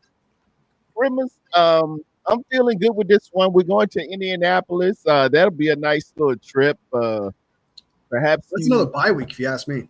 The Giants and Colts, those, I think those are the two easiest. Sorry, Saints, Giants, and Colts are going to be the 3 easiest games on this entire schedule. 110%. That Colts team has Anthony Richardson, which honestly hasn't figured it out. He's injury prone. He gets tired in the middle of games and subs himself out. You got I forgot who their other quarterback is. They brought in Daniel Jones, I think it was. That's Daniel Jones. I'm not afraid of Daniel Jones. They have Jonathan Taylor. They do got Danny Dimes. Don't I forget that. Yeah. And I'm not afraid of Danny Dimes. I'm not. And they have a decent wide receiver core. They have a great running back in Jonathan Taylor. They have an excellent offensive line, but I don't think that's going to matter. Their defense is atrocious.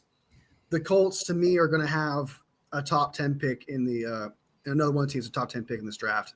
And out of the 3 teams, I can see it. I can see it. This one's. Oh, they got Travarius Ward's going to be a cornerback for him. Womack. Remember Samuel Womack? I do. Yeah, he's on there too. He's on that roster too. Yeah. It's San Francisco East. But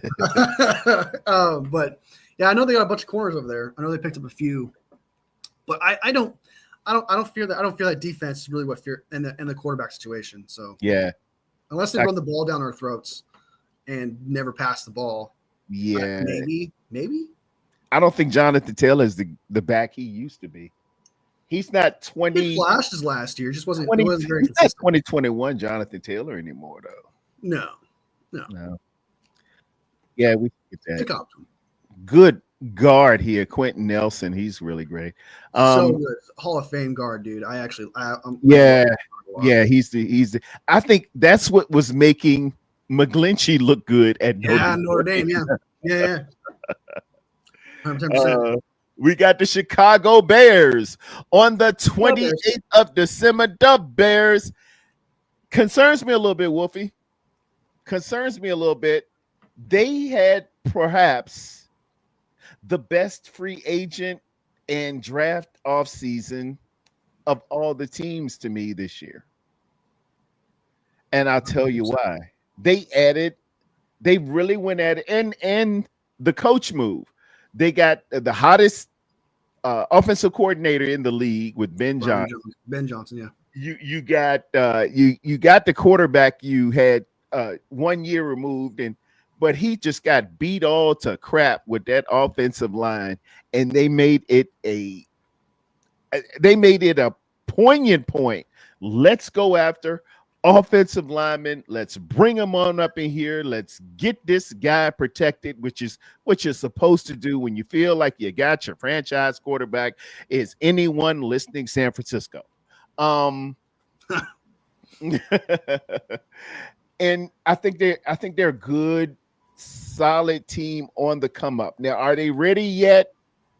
I don't know, but if Ty Alston, I don't like what he says here, concerned about the Bears, Tarrerdome, have you been drinking? Have you been paying attention to the Bears?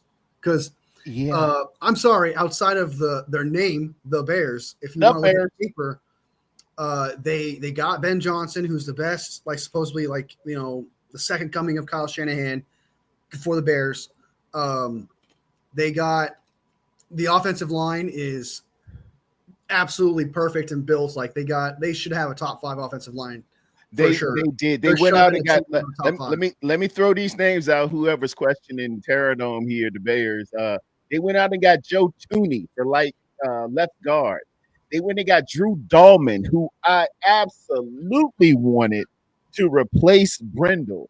Then they got Jonah Jackson at right guard. They already had Darnell Wright. He was pretty decent. You add the tight end. They could have gotten Tyler Warren. They go after the kid out of Michigan, Colston Loveland. I don't know about that pick. I probably would have went with Tyler Warren. I'm not sure where you're at with it. Wide receivers, DJ Moore, very, very solid wide receiver. Romeo Adunze, he was very, very solid. Luther Burden. They went and got Luther Burden. These are not going to be your daddy's Bears, is all I'm just trying to say. With DeAndre, look at that running back. DeAndre Swift at the starting running back and Roshan Johnson backing him up. They also have Kyle Monange. They drafted Kyle Monange. Let me spread it out here. Yes, sir. I see it. Yeah, you got a lot of good stuff here. A lot of good stuff. Don't go in here slipping on these Bears. Though the Bears offense is there is no, like, I don't think there's holes on that offense. Like, if you ask me, there is no holes. There is nothing to address. I guess maybe the left tackle Braxton Jones, from what I gather from Bears fans, they say he's not good. So maybe there's a hole there like they could take advantage of. But for the most part, the interior is perfect. Right tackle is solid. Darnell Wright is a solid right tackle. I'm not saying he's the best, but he's solid. They have the weapons. They have the 2 tight end sets in Kmet and Colston Loveland. If you really think about it, I would rather have Warren, but I understand why they did. If I really, like, in retrospect, if I think about it, he's more of an offensive weapon. So if they use like a 2 tight end set, or if they use him in the passing game more so, then I would understand why they kind of got him there. Yeah. I would took Warren. I totally agree with you on that. That offense has no holes, and the only concern that I have for that offense right now is Caleb Williams. And saying that the Bears don't have a good run game, I'm sorry, Ben Johnson knows how to run the ball. Ben Johnson is going to run that rock. With Andre Swift, with Kyle Monangai, Roshan Johnson, Travis Homer is there from Seattle. He gave us a little bit of work against the Seattle Seahawks. They got some depth too, man, at offensive line. Ozzie Trapillo and Luke Newman, who aren't going to start, but they're there too, just in case. Watch out. DJ Moore is their only hope, says B Pop Jones. That's crazy, dude. That you're discounting a Dunze, which is wild. You're discounting that offensive line, which is crazy. Watch out for these Bears. These Bears on that offense should be great. Coming up. That defense, too, also was top 7 last year. So it's Montez Sweat, Gervin Dexter Jr., you got Grady Jarrett, Shamar Turner, they got Dayo Odeyingbo. He's there as well. Decent linebacker. Linebackers okay. TJ Edwards and Tremaine Edmonds from Buffalo, I really like. He's a Virginia Tech guy. Watch out for these Bears, man. Kevin Byard as free safety.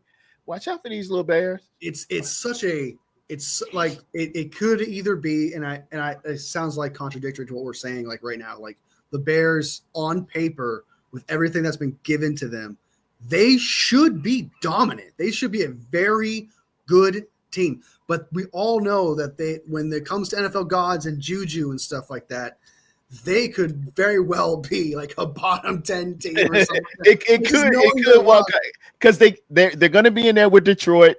They're going to be in there with the Green Bay, and the Vikings. So maybe it won't work out, but I can't say they haven't tried. Let me see what they're going to be doing. There's little to no prior. Jalen Johnson at corner is insane. Like they're linebacker Tremaine Edmonds is there. Yeah, like they're solid, dude. They went out and did some things. To not be afraid of them would be weird to me. They went and did some things. They would have played Green Bay the week prior, and this will be a home game for them at Green Bay. Maybe Sunday Night Football. Possibly they flex it to Saturday, which would give them more time. But it's legit. And we'll know what the Bears are. Like I said that like 10 times. We are by the 28th. Like we're gonna know. Yeah, we'll know by our bye week who the Bears really are, and if they're scared of them, it's pause for concern. But we're gonna go into it with everything we got, like we're supposed to. But don't count that as just that's not an easy win. That's not a win that we had last year. Is what I'm trying to say. I kind of knew that one was coming. Yeah, because last year that was like a walk in the park. Yeah, last year, when that game, everyone's like, "We're back," and I'm like, "It was the Bears." Like, calm down, dude. Now it's like, "Oh shit, okay, maybe, okay, all right, we'll take this one seriously." And we're gonna end it up in Santa Clara against the Seattle Seahawks. It is to be determined. It'll just be fitting. It will be for probably the number 1 seed in the NFC. It always ends up like this. That's why they schedule it like this. And we're gonna fight it out. It's gonna be us in Seattle on that last game. So many times it's come to this. Somehow this one to be to get into playoffs or to get home field advantage throughout or to get the division or something. Somehow they know to put us in Seattle, and it'll be the last game of the day or of the entire regular season.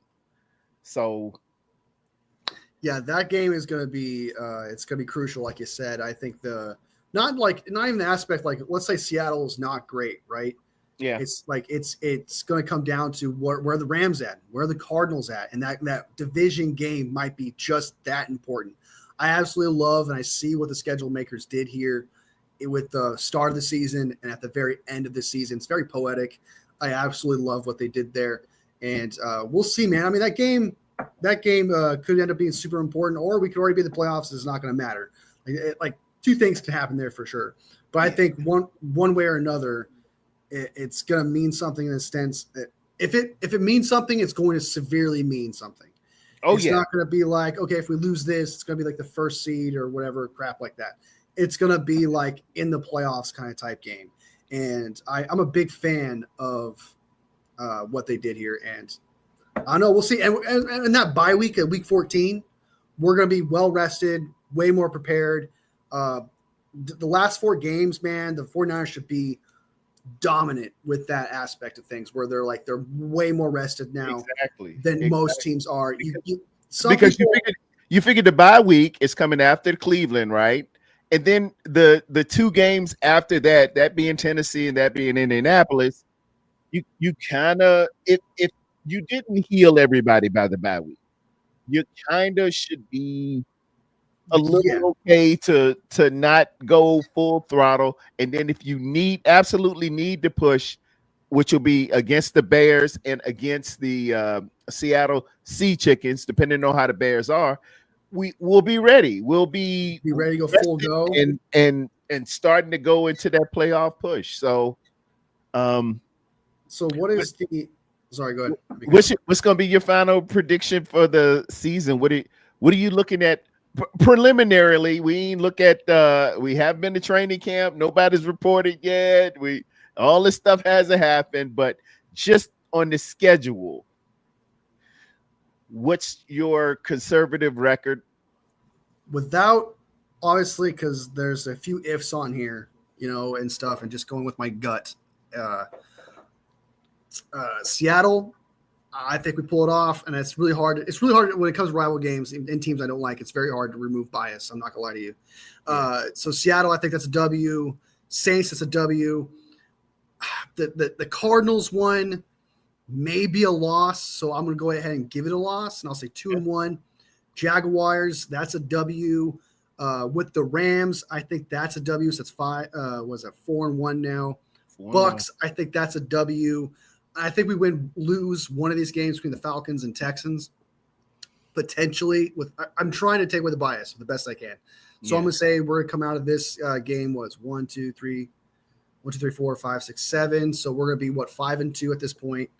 The Giants, that's a W, and I'm going to say that's 6-2. Rams, I think we lose that one, and we're going to be 7-3 or 6-3? We're 6-3 right now. Hold on. So 1, 2, 3. I'm messing up here. 1, 2. I ain't got but 2. I got 3 losses, and we're at 1, 2, 3, 4, 5, 6, 7, 8, 9, 10. So we're 7-3 at this point. Cardinals, that is a W. So we're gonna be 8-3. Panthers, that's a W. So we're 9-3. The Browns game, that's going to be a W, I think, potentially. It's possible that lose X is just tiresome and stuff like that. So maybe a loss somewhere between those 3 games, just because we're tired and we're exhausted and we may fail at that. So maybe we are 9-4, I think, at this point. I got 10-4 right now. 10-4. Bye week, we're good. We beat the Titans and we beat the Colts. We're gonna lose potentially because I don't know what the Bears are, but if the Bears are as good as I think they might be, I'll say that's a loss. And the Seahawks game, I think we get that W there too. 12-5. 12-5. Yeah. That's what I thought. That's what I had. 12-5. 12-5. 12-5. Yeah. I think the schedule is just it's favorable. No month bye week, easy. It's perfect for the rookies to set themselves and get some momentum going. So it's going to help them out a lot. So I will 12-5 is about because there's always a game. Always is. Yeah, something. There's always a funky game we're supposed to win that we end up losing, and it's going to happen where it's going to be like 12-5. So I'll say 12-5. I think the bottom would be 10-7. I think 2 of those games on there we might end up losing. I can see 11-6 for me. 11-6, my conservative. 12-5 is what I kind of see just based on what we're with a healthy season, no injuries, no big injuries. Everybody's going to get a little banged up, but I see 12-5, 11-6 on the conservative Your end. conservative is 11-6. Mine will be 10-7 because it's just because there's certain teams I don't know. They might be better. There's always gonna be that game where there's gonna be that game where you lose to an easy team, and there's gonna be a team that we think is gonna be bad, but they're actually going to be good. So if you add those two in that situation there, I think it's going to be 10-7. With my conservative, my prediction obviously is 12-5, but I feel like the ceiling for this team, without a doubt, is like 13-4. 13-4. Yeah, 13-4. So 13-4. I can see 12-5. I could see, if we get on the roll, 13-4 would be excellent. But 11-6 on my conservative end. If we don't go 11-6, you're like switch Robert Saleh for Kyle Shanahan. You're gonna be banging that table, dude. We're gonna be looking at some things. If Kyle Shanahan come out here and do some stuff, man, giving everybody healthy, giving a decently healthy CMC, with BA coming back, Jawan Jennings doing what he does. A happy George Kittle. Brindle still is but man, I would say 14-3 if we had Dahlman instead of Brindle. I would really. You're gonna give us a straight up just couple W's. I'd say center 14, like it ain't no tomorrow. I'm ready. Book my tickets. 14. Yeah, if offensive line was definitely better, I would say add some W's. Sure. Like what's gonna happen is one of these games, Brock Purdy's going to drop back, and someone's going to have a clear shot at him, and he's not going to be able to throw the ball, and it's a loss. Like, you know it. You know what's going to happen, something like that. You know, Brock Purdy's got to throw it off his back foot, constantly. And at some point, that throw is going to cost us, and people are going to get mad at Brock Purdy for it. And it's like, no, the offensive line. Offensive line broken down. Oh, nope. It says interception, Brock Purdy. Yeah, that's what it says. Okay. Yeah. But yeah, I think this schedule is good. I think I like the prediction that you had there. I would ask you this though: what do you think of this team right now, the 49ers team as they are now? How do you think they would fare against the teams they played last year? Because obviously we went 6-11. That could have changed. We could have went 8-9 or even 10-7 if things actually went our way. What do you think this team with the rookie D-line, all that would have done against like the Eagles when we played last year? With Robert Saleh here, Robert Saleh, Brant Boyer, all that. What do you think our record would have been? We should have been 10-7. 10-7. 10-7. There were 4 games out there. Come on, you're like, are we really doing this? There was like 3 or 4 games. We're like Gino running the ball in. Us not being able to close out against the Los Angeles Rams, the Ronnie Bell drops, just Debo and stuff. Come on, you're targeting Debo all those times. There's some because that it's so weird that a lot of people just look at the record of 6. You guys are 6-11, so you were terrible. And it's like we were like this close in like 4 or 5 games where we would have been playoff worthy. Like this close, like if we were just that much better. Yes. And everybody's like, "Oh yeah, y'all just regret." Brock regressed. Everybody regressed. But I went back as I was really what I was doing was just really preparing because I really wanted to have a really solid debate on how we fare running more than we pass. If the way this offense is constructed, the play action plays so big into everything. You have to solidify the running attack. And I look back at wins since 2019, and usually I'd say 85 to 90%. If we ran more than we passed in attempts, we won that game. We won the game, regardless of the turnovers or anything else. When there is a decent and sizable advantage to us running attempts versus passing attempts, we usually win it. On the flip side, those games that we lost since 2019, we was out here throwing the daggone ball like we a spread offense in the ACC. Yeah, it And was such a funky thing to see from Kyle Shanahan to just kind of. I understand that CMC's not out there anymore, and there were certain variables where he probably didn't trust the play action, but it was just like it was good. Like you gotta give some credit to the extent where like every run game, the shotgun was working all the way up until the red zone.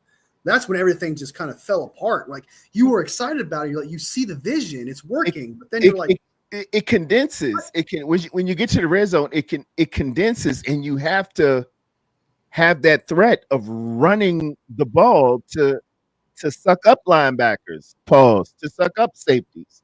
You have to have that threat of the run because now you've made the field small. My dad told me this, man, and Ellis is on with us. My dad, man, he was a no nonsense cat. He said, Junior, it ain't but 12 plays in football. Either you running the ball in the middle, to the right or the left, you throwing the ball short in the middle, the right or the left, you throwing the ball intermediate to the middle, right or left, or you throwing the ball deep in the middle, right or left. It ain't but 12 plays. You can't do but 12 things. Now you can have 100 different formations and motions and everything else, but it ain't but 12 plays. When you get down to the red zone, it ain't really but 6 plays you can do. Yeah. It ain't but 6. And when you've taken away the run game, now you've given yourself 3. And as a defensive coordinator, if I'm scouting it, you ain't got really but 3 plays you can do. And I'm doing all of them. Well, it's like it's kind of like Strawberry just said in the comments, which I 100% agree. It's not just like the scheming wasn't working in the red zone, but it was like as if the entire team itself forgot how to block, forgot how to play football, forgot how to get open. It was they would drop balls and they would do the weirdest things. Like even Brock Purdy, I'll even give credit to Brock Purdy. Like sometimes he just couldn't figure out in the red zone, but the entire offense, for some reason, like someone just took all their awareness, like in Madden, and put it all the way down to 0, and they just forgot how to play in the red zone. It was the weirdest freaking thing I have ever seen. Like the biggest drop off from the 1 yard line to the 80 yards on the field. But once that red zone kicked in, man, they went full stupid. Like they just did not. they just didn't know how to play, and every single player, I feel like, gets crap for that. Not just one person. I feel like the entire team couldn't do it. Just couldn't figure it out. You're right. And Kyle was weird. Kyle would come out on first downs, man, and go empty set. Yeah, that's weird. And I'm like,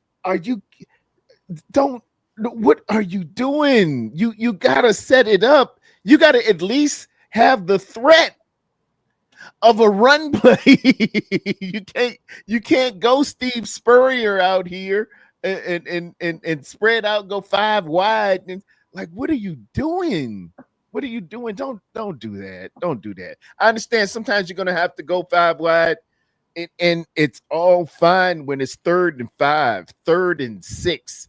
Yeah, go 5, do your little crazy things, or 2nd, 3rd down, whatever. Dude, don't go empty set on first down. It's like, yeah, he did some funky things there in that red zone where you're like, why are you like? I questioned that too. I was like, empty set, like what? What are you doing? It's first down, and then they're like, and then when we do run it, you're like, oh yay, he's actually running the play, man. Everyone's just crunched in, eye formation, things of that nature. What's his name? Jordan Mason forgot how to run the ball, and his ball carrier vision just stopped working. Because I remember plays very vividly, like, what are you doing? Just take the hole. It's right there. I'm like, just take it. And he's going. You're like Happy Gilmore. It's like, dude, just go into your home. Go to your home. Yeah. Don't you want to go home? Like that's exactly what it's like.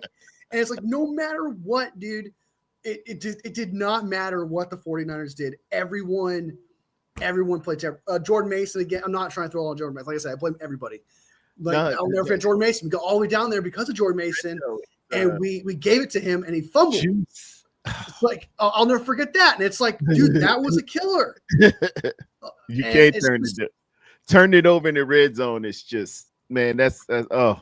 And then if they go down and score, man, points taken off. Given to them essentially. That just kills you, especially when it's in the red zone, because basically you're taking away guaranteed points. You should have at least got a field goal, at least, but you're gonna take that away and then give them that's 10-point swing at least. They get it if they get a touchdown off it. That's a 10-point swing. That's 10 points. You took away 3 of yours and gave them 7.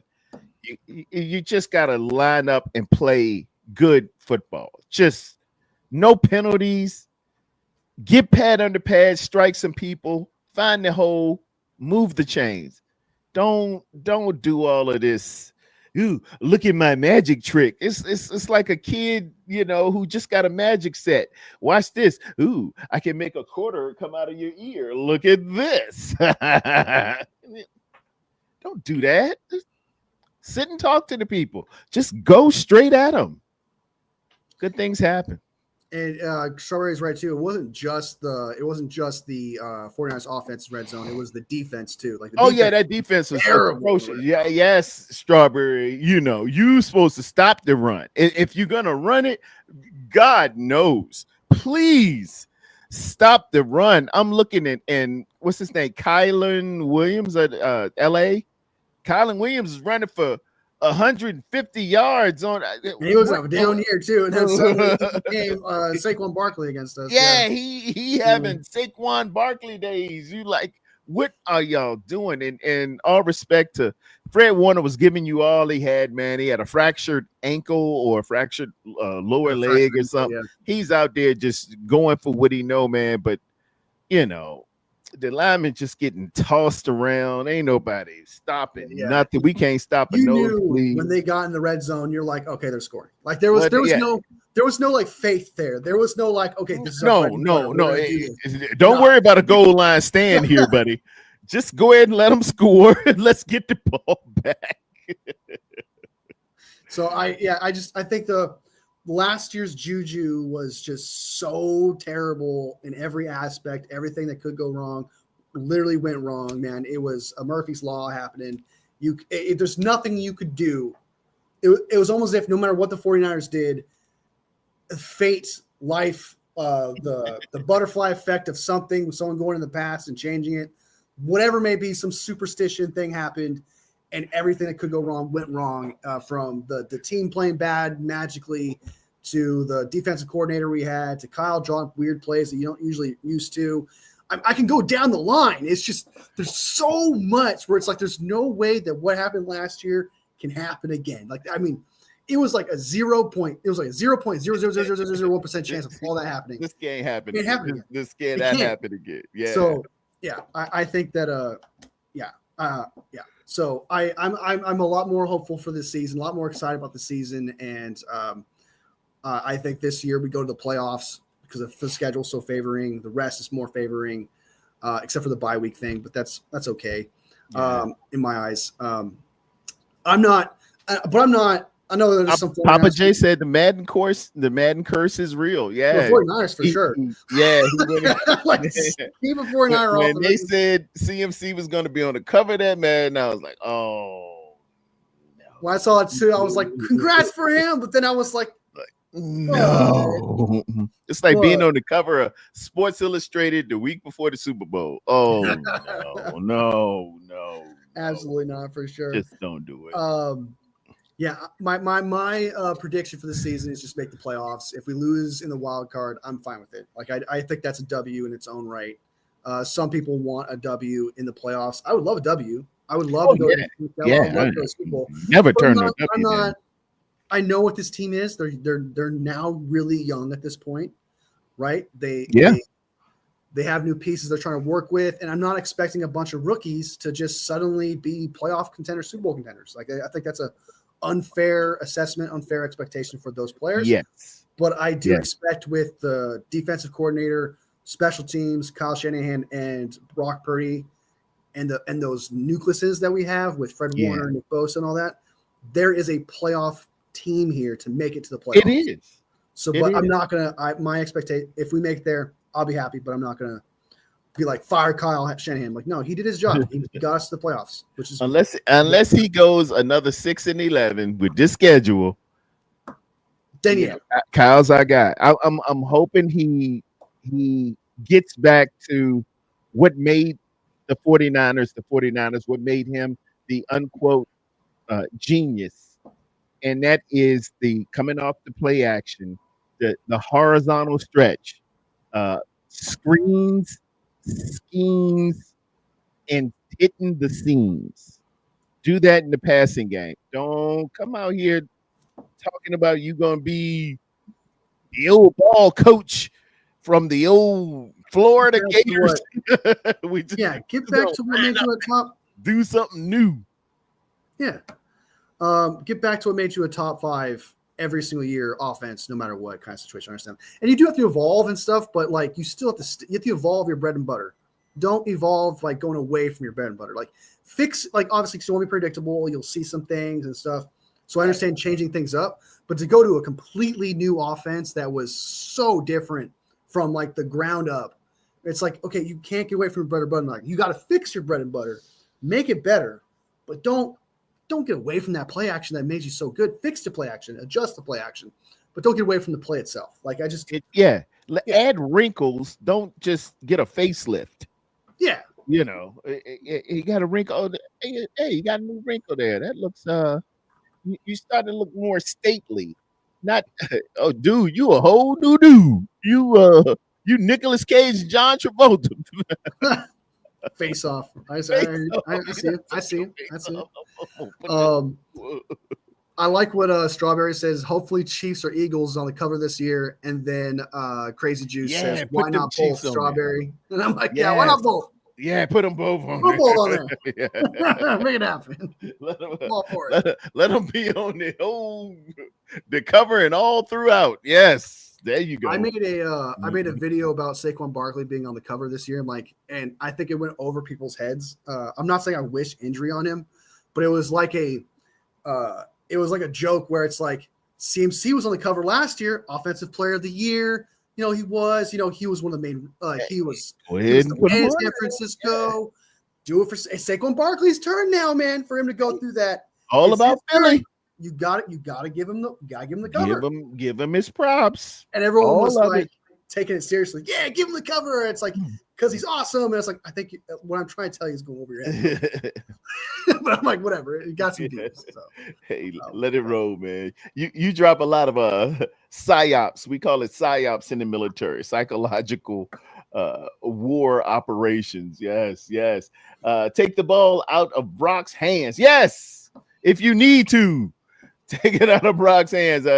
I'm gonna go ahead and agree with you, Ty. I know because you want Mac Jones. I made some mac and cheese a little while ago too. It's gonna be pretty good. Val B's got some mean emoji. Okay. And what my man Ellison said, my cuz, what's up?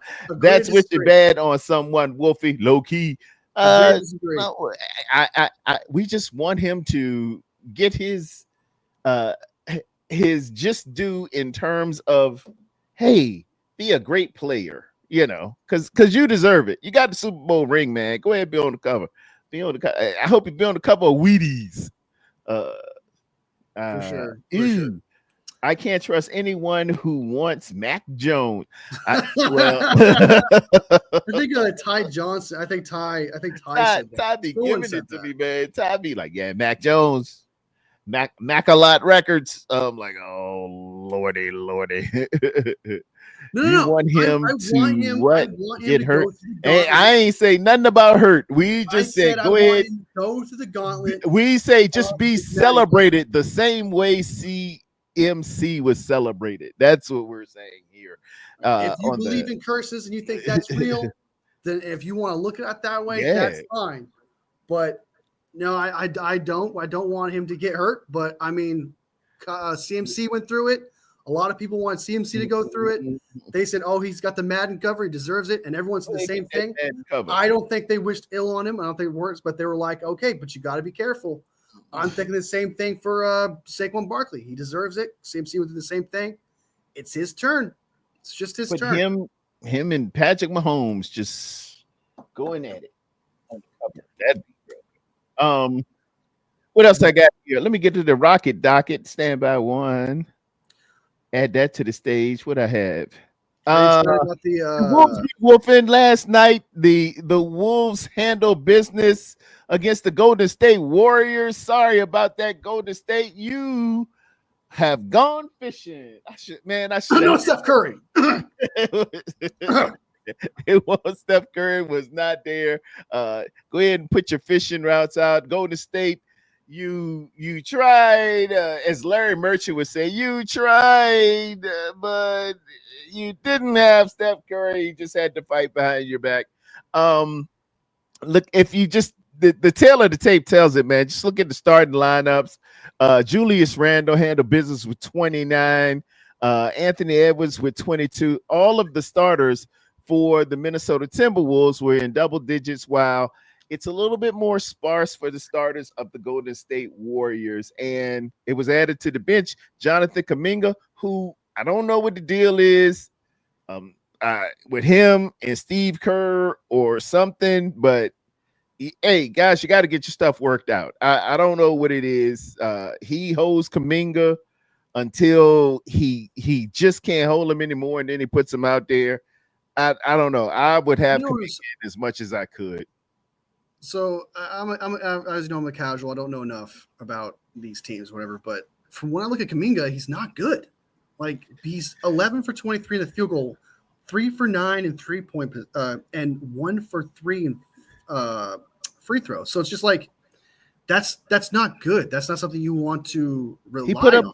He put up 26. He put up 26, but he went 11 for 23 in field goals. They don't play him enough. He'll sit him on the bench all this time and then expect him to just get in there and cook and find a groove. But you got to put that guy in a lot more, man. You got to put him in a lot more. He gave you 26, and he was, as Rick James would say, you were cold as ice long ago. 32 minutes. That's up there with played 30 in this single. Buddy Hield did in this single game, Wolfie. But I'm saying subsequent to this game. For the season, Steve Kerr's got something going on with Kuminga. Do not be surprised if Kuminga is traded and at a new team in the next month. I don't know what it is. They just can't set of horses. And he's a decent player. Is he a league MVP, face of the league? No, that is going to be Ant-Man or SGA.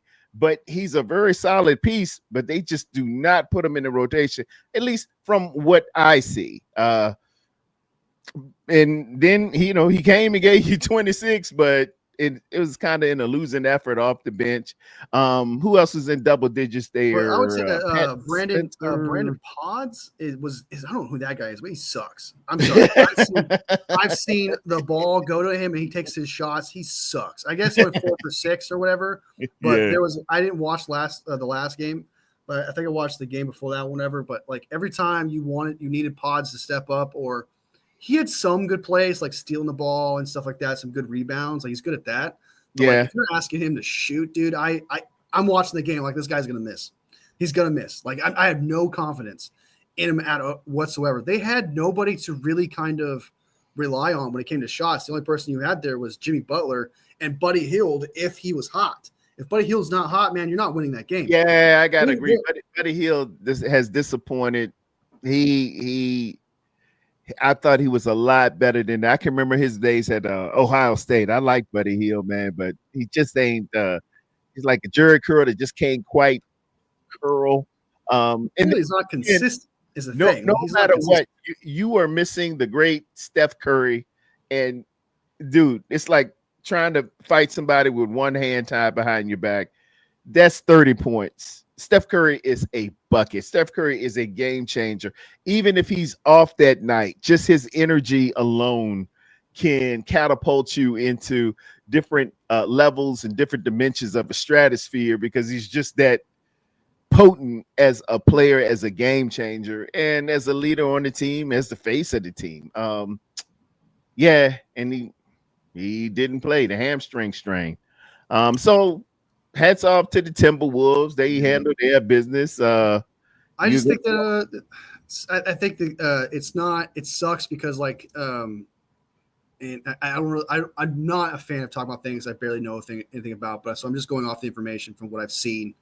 But from what I gather, the Warriors are thin, and what I mean by that is like if one player gets hurt, even if it was Jimmy Butler, like if one of those guys got hurt, it was over. Like if one of those guys was out, then winning the game would have been like, even if I know Butler didn't play well because he came back injured from his hip injury, he was still injured and still playing, but like Curry needed Jimmy Butler and Butler needed Curry. Like when Butler came into the fold, man, everything changed for the Warriors. And when Curry went out, you're like, okay, the only way we're gonna win is if Buddy Hield keeps doing what he's doing, scoring 20 plus points. Defense keeps doing what they're doing.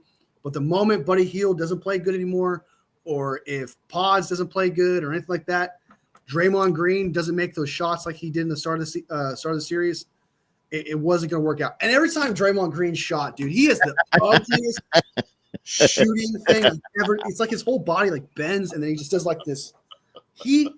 I every time Draymond Green shot, I was like, cringe, right? You cringe, like, dude. He's the ugliest shot. But he'll hit every now and again, man. Draymond, and it's a surprise. You're just like, oh my god, he made a three. You're like, oh my god, that was clutch, and you're just thinking to yourself, like, that's everybody, everybody, man. Draymond Green shooting is the ugliest. They could make a show called "Everybody Hates Draymond."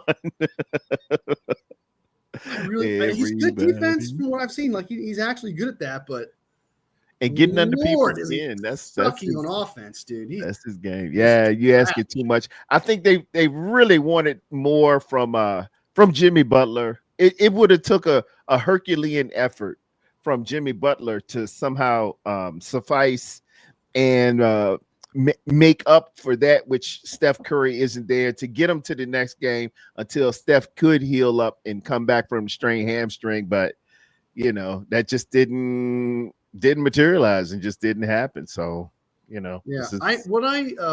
again, this is coming from a casual's perspective, but I just sometimes, man, when I see these professionals playing basketball, I think to myself, you're wide open. Yeah, you got a guy charging at you, but you've been doing this since you were a child, and somehow you miss a three. And I get shocked by it. I'm like, you should be better at this. I don't care that the man's charging at you. You should be better. Like, I can make that shot. I feel like even if there's thousands of people watching me, I watch that to myself. It blows my mind. I understand pressure's different, league is different, but what's the difference when it's just you, the basket, and another person charging at you, and you could just shoot it.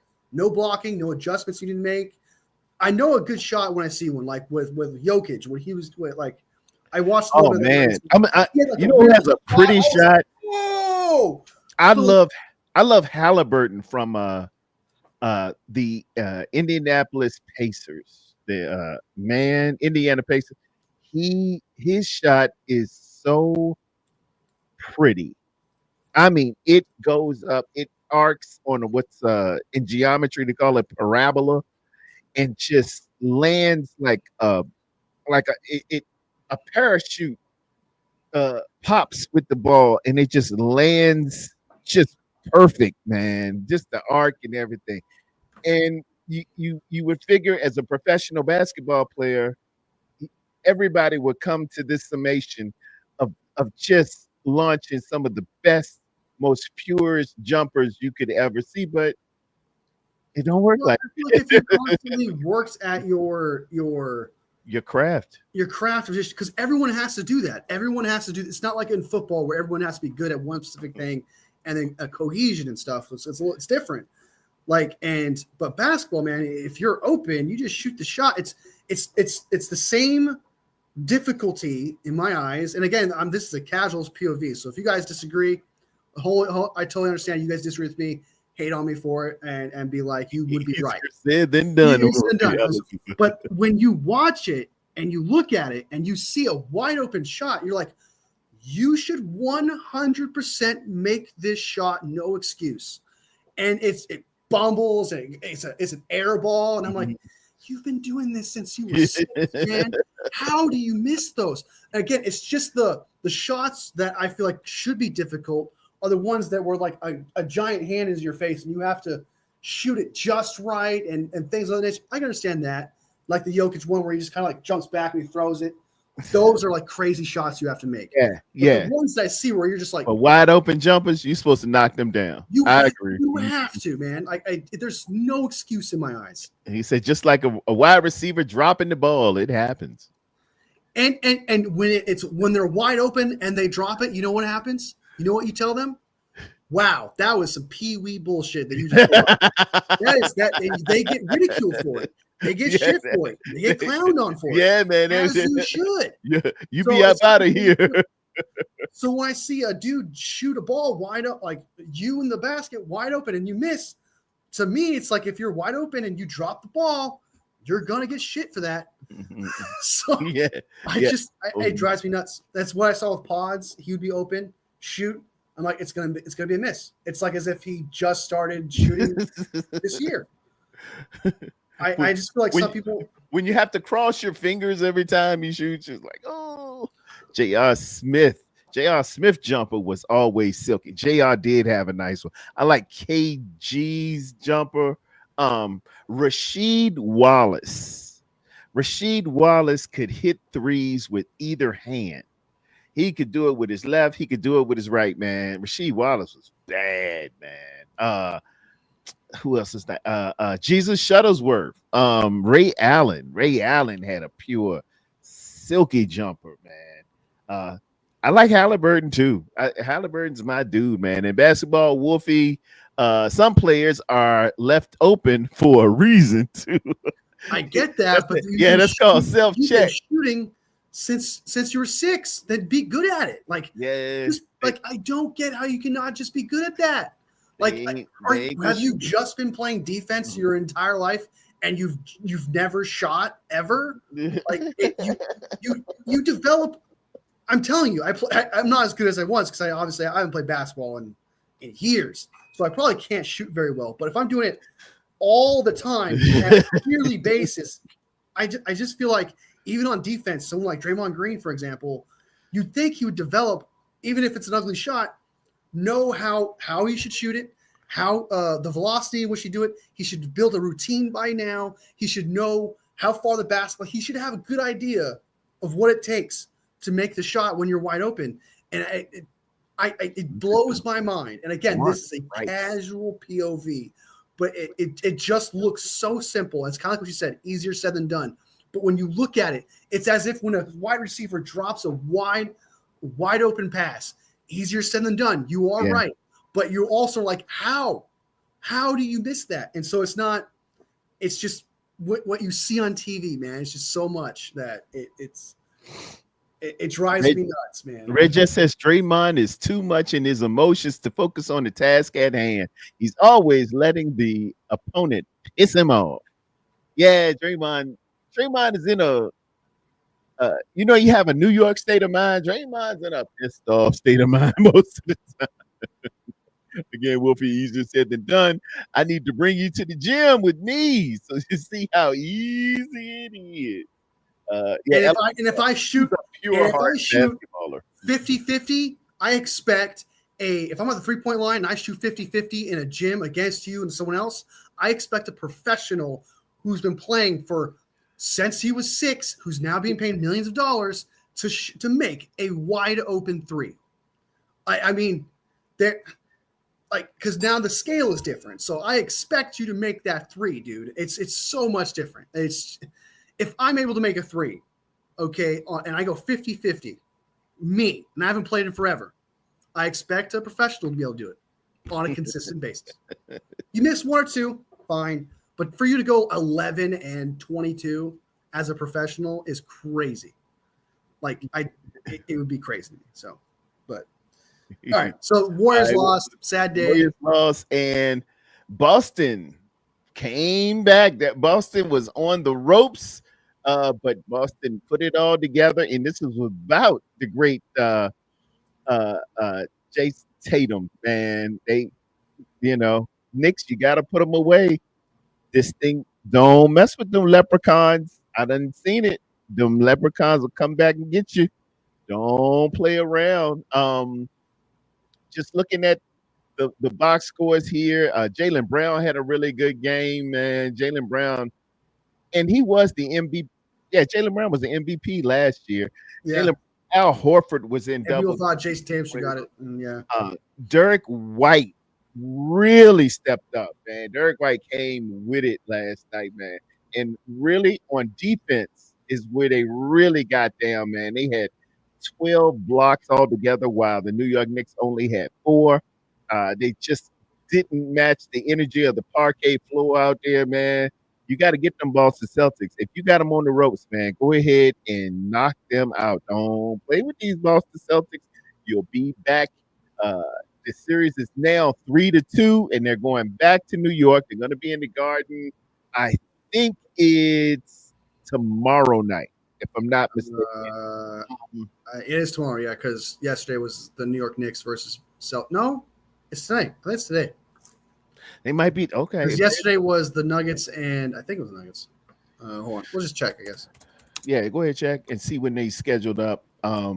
Pretty sure it's today. But congratulations to the Minnesota Timberwolves. It's going to be tomorrow. Okay, great. And they had some help off the bench with Peyton Pritchard and Luke Kermit.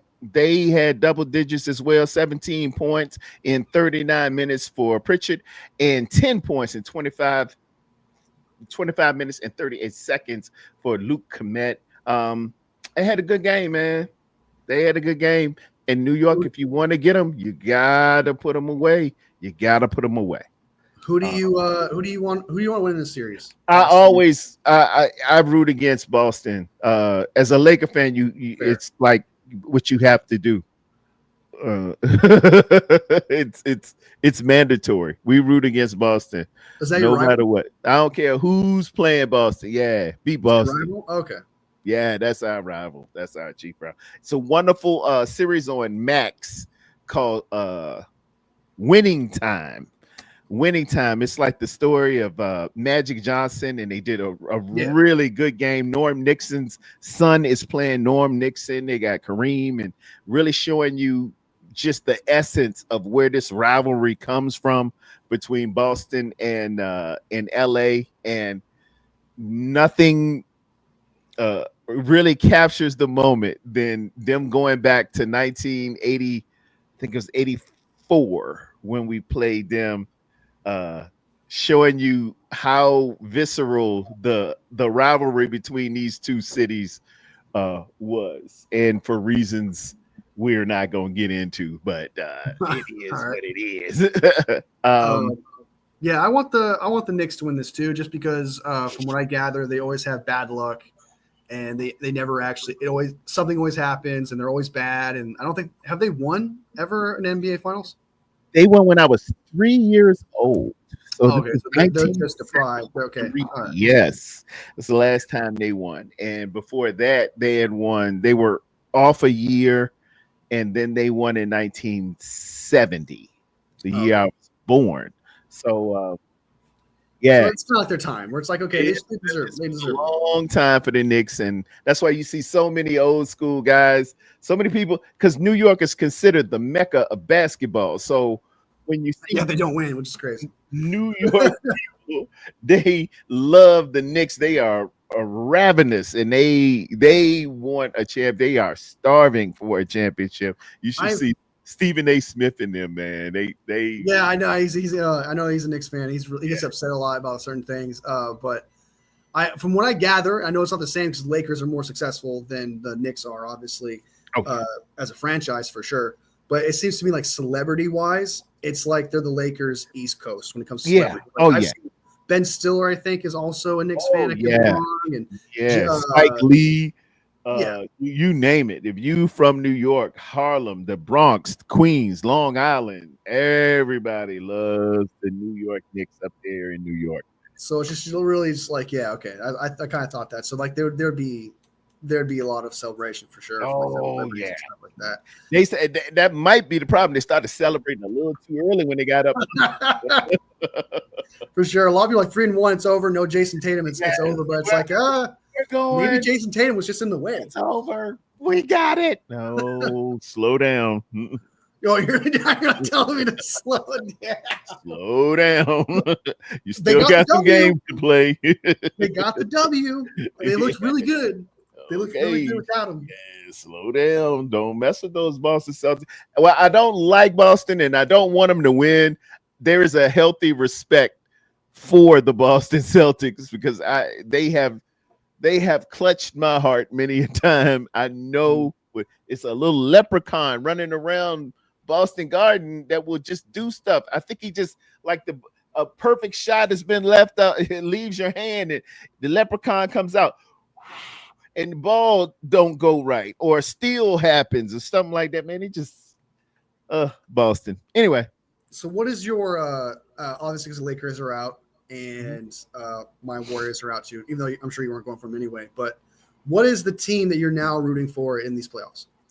I just want to see good ball. I just really do, and root against Boston. Okay, so anyone that faces Boston, knock Boston out. But I'd really like some of these great players and these up and comers, because I want the game to be more celebrated and spread a little more. And they got some really decent players. That Anthony Edwards is all that in the bag of chips, man. SGA, he's a Canadian cat, but that kid can go. This guy Halliburton for the Pacers, they really got good players all around, and the product is good. And LeBron's out. Of course, I wanted my Lakers to get one more championship because Boston's got 18 and we ain't got 17. So we need to take care of that. But good basketball, man. Good basketball. Sorry, my cat.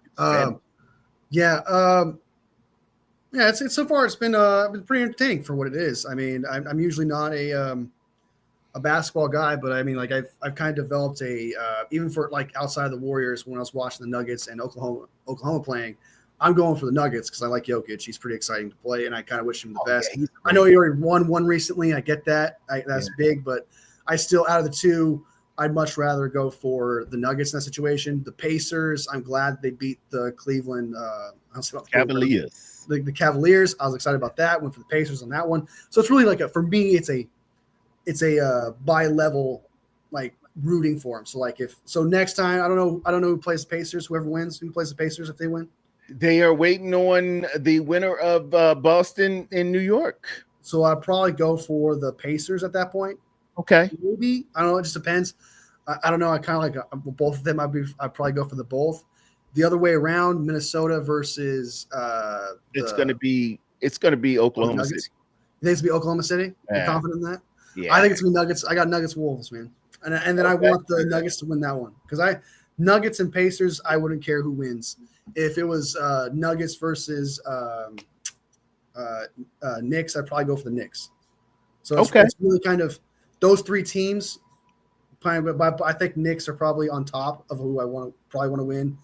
Then it goes Pacers, and then it goes Nuggets. And then the Wolves, they need to lose for beating my team. Sorry. I understand Edwards is dope. I get that. And that's true. Like he's probably the next big thing, it seems like. But nah, can't have that. That's what makes it good. You can't lose either way. You're going to see good competition, good ballers, and it's sport, it's entertainment, and it's high stakes, high levels of competition. The highest you can get to is the NBA Finals. I've even I'm dabbling in trying to dabble a little bit in hockey. We got the Carolina Hurricanes down here, so they changed the logo, which is awesome. I love the logo change. Yeah, man. They're doing solid. I think. What are they? What's their record right now for the? Because I love hockey. I can talk hockey. Well, I just don't talk about it. I'm like you are in basketball with hockey. I just know Carolina's doing pretty good. They're going to the. Are they going to the finals? They're going to. They have to. I believe they still have to. Let me check. Well, I think they have one more game left, and it's against the Capitals. They're up 3-1 against the Capitals right now. The Hurricanes. Yeah, they gotta close out the Capitals. Yeah, so you would identify as a Hurricanes fan then, right? Yeah, I'm down here. You know, they're always on the team. You know, you get all the local.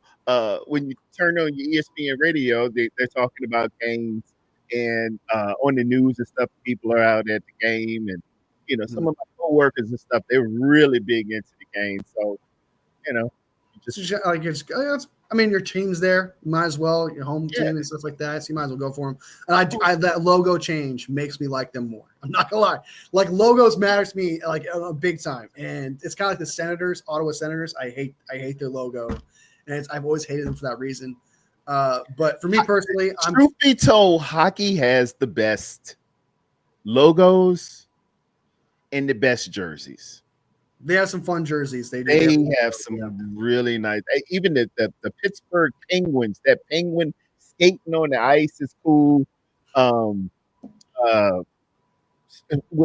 else? The Detroit Red Wings. Really, you like them? Okay, dope. That's a beautiful logo. You know, for people to come up with. It does kind of look like on their helmets with the wings and stuff. And it looks neat. It looks neat. Yeah, I see what you're saying. Good. I'm an LA Kings fan, or I'm a Kraken fan because I'm from Washington State, so I kind of adopted that team when it got made a couple years ago. But I've been an LA Kings fan since 2013. 2012, I would say. I'm a big fan of him. Wayne Gretzky at one time, man. Yeah, Gretzky, that whole drama situation where there was like this whole like Luka Doncic situation where it's like that was a bad trade. Was there a secret deal going on? That the game. It happens. It does, man.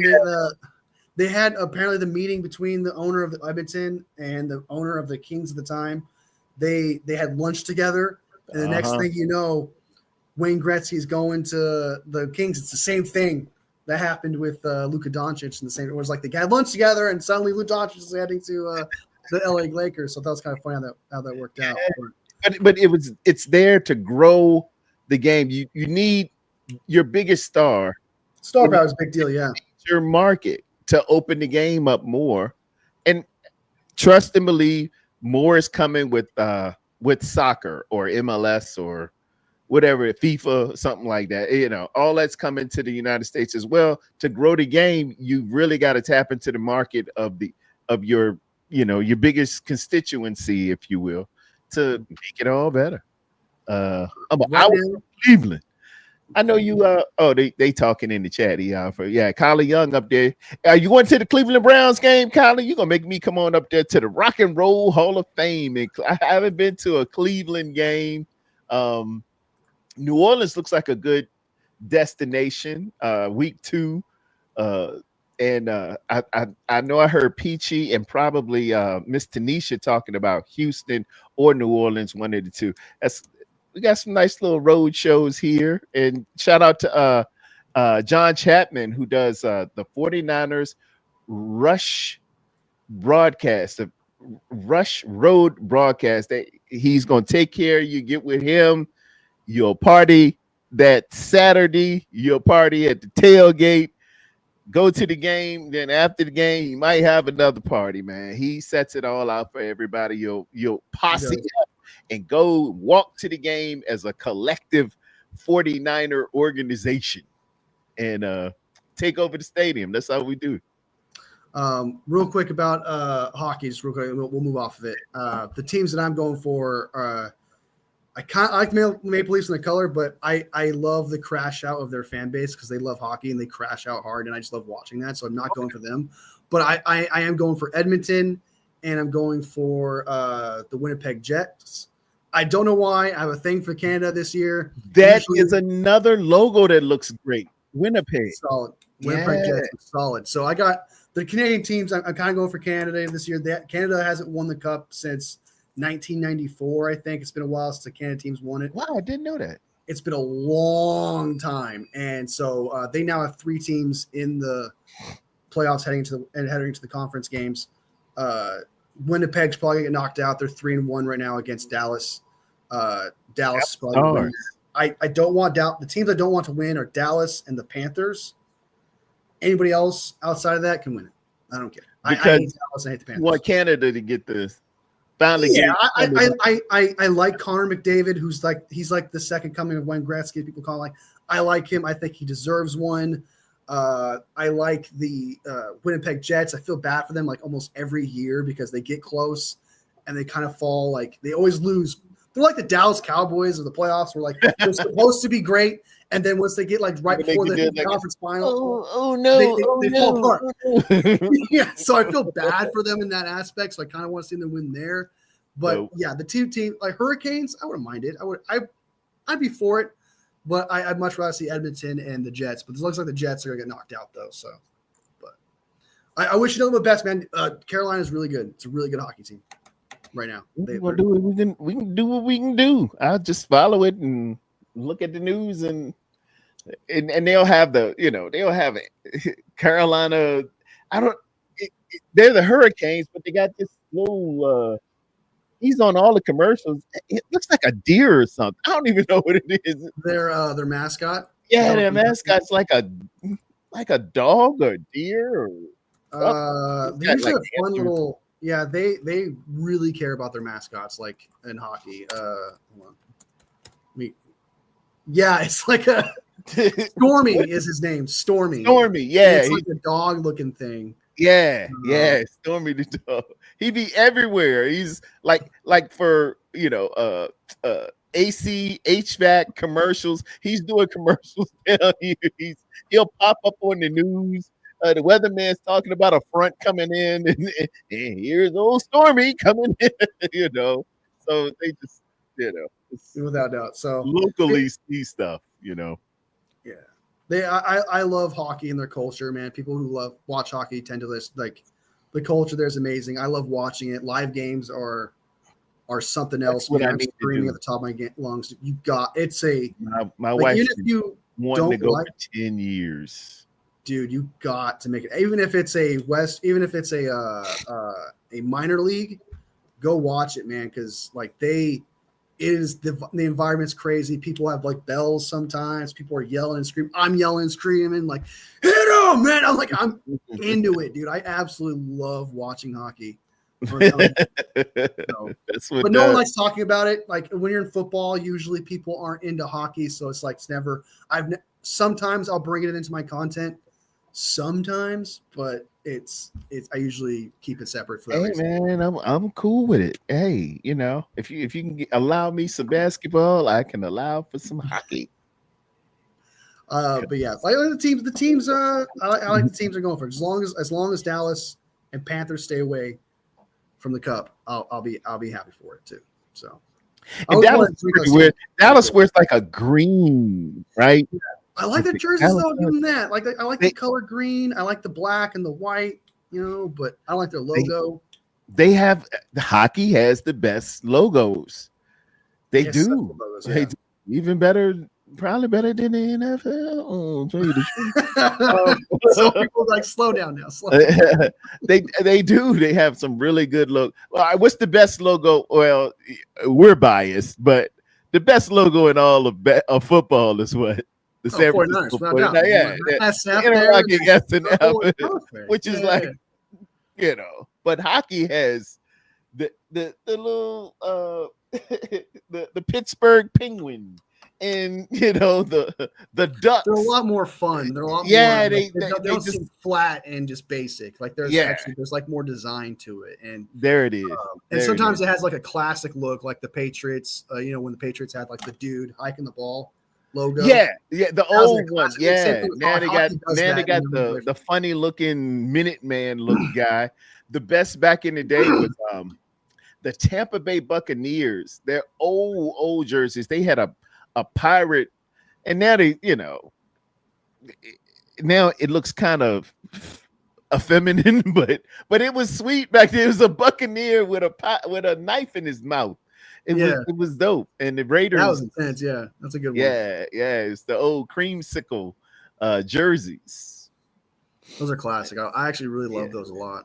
I can see how like sometimes you don't really appreciate what you got until it's gone kind of type thing with jerseys sometimes where you do get tired of seeing the same thing. You do like it's not necessarily bad. You're just like, okay, I'm ready for something new. you kind of want to move on, and some jerseys age. And I think that's what happened with the Bucks, where it's like, okay, let's just move on to a different thing. Yeah, they went to pewter power.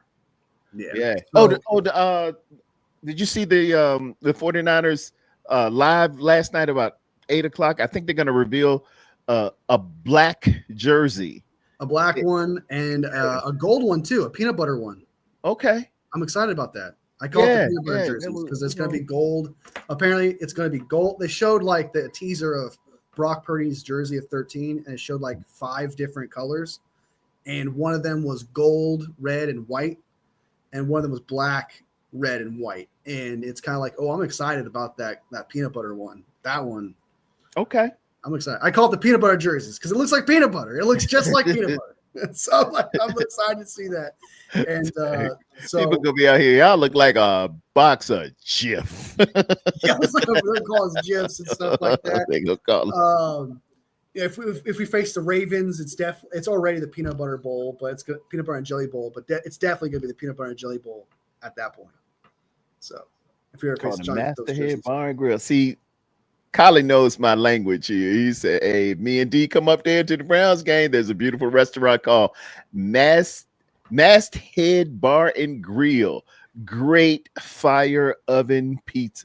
Oh, you talking my language. Don't you tempt my tummy with the taste of good pizza. You know, I got to have a pizza before that's my ritual. I do a pepperoni pizza before the game because the cheese is gold and the pepperoni is red. I have red and gold before a game. I used to do wings. I see what you did man, we played. I don't know who we played that night. I got some really good wings, and they beat the living hell out of us one night. I think it was Indianapolis. The last time I had chicken wings and we played Indianapolis. Remember Andrew Luck came on a Monday night or a Sunday night. I was at work. I was like, oh, yeah, we're going to beat these Colts. Ain't no problem, man. I bought everybody. It was $50 worth of chicken wings. We just having a good day. I said, I will never eat another chicken wing. That's luck, though, man. That guy was a stud, dude. No matter what. He was, but he had to beat us like that, Wolfie. It looked bad, man. It looked bad. It was bad that night. Andrew Luck tore us up. It was like, what are y'all even doing here? And everybody's like, well, sorry about your team, Hugh. Everybody's eating my chicken wing. I said, never again, no more chicken wings. Only a pepperoni pizza during the day. It'll definitely match the jerseys coming up then, for sure. I'm excited about those. I really want to see those. I do too. Hey, people have brought some concepts. I don't know if you've seen it, but like some of the concepts that people brought up or supposed leaks, I actually really love these possible leaks. So hopefully they're good. Nikita says peanut butter and jelly bananas. Exactly. Strawberry, it's strawberry jelly. So the red is the strawberry jelly and the gold is the peanut butter. So it works out. So all right. I like what's on the rest of the docket? Let's see what else we got here. I got a nice little docket. I tried to do something with the colors today on the docket. Look at this. See the little reds and the red and the yellow. Red and the yellow. Yellow. I see it.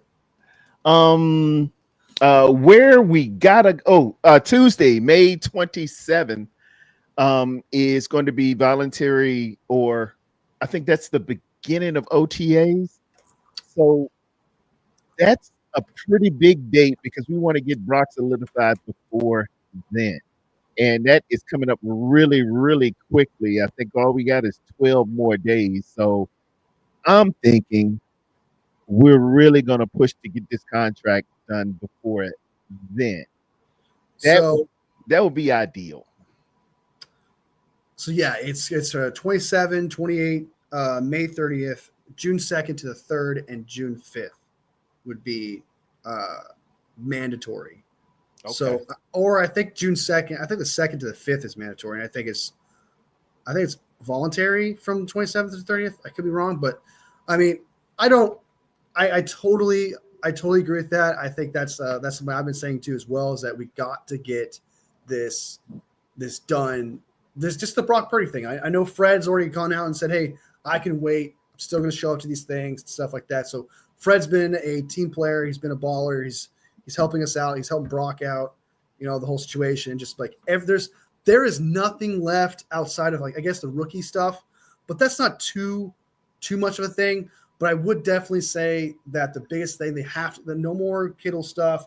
You need to focus on this Brock Purdy thing and get it done. If you keep telling us that everything's going great, everything's going smooth, we're on the same page. You're on the same page and going smooth, but yet it's not done yet. What is the holdback? The only thing that I can think of that's making me like hold it up is that like what is it?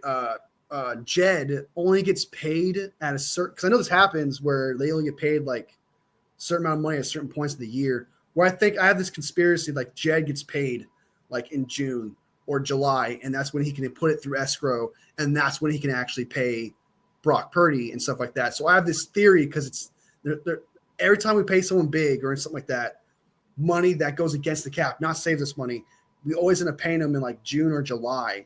And so I have like this thing where like maybe Jed only gets paid at a certain time.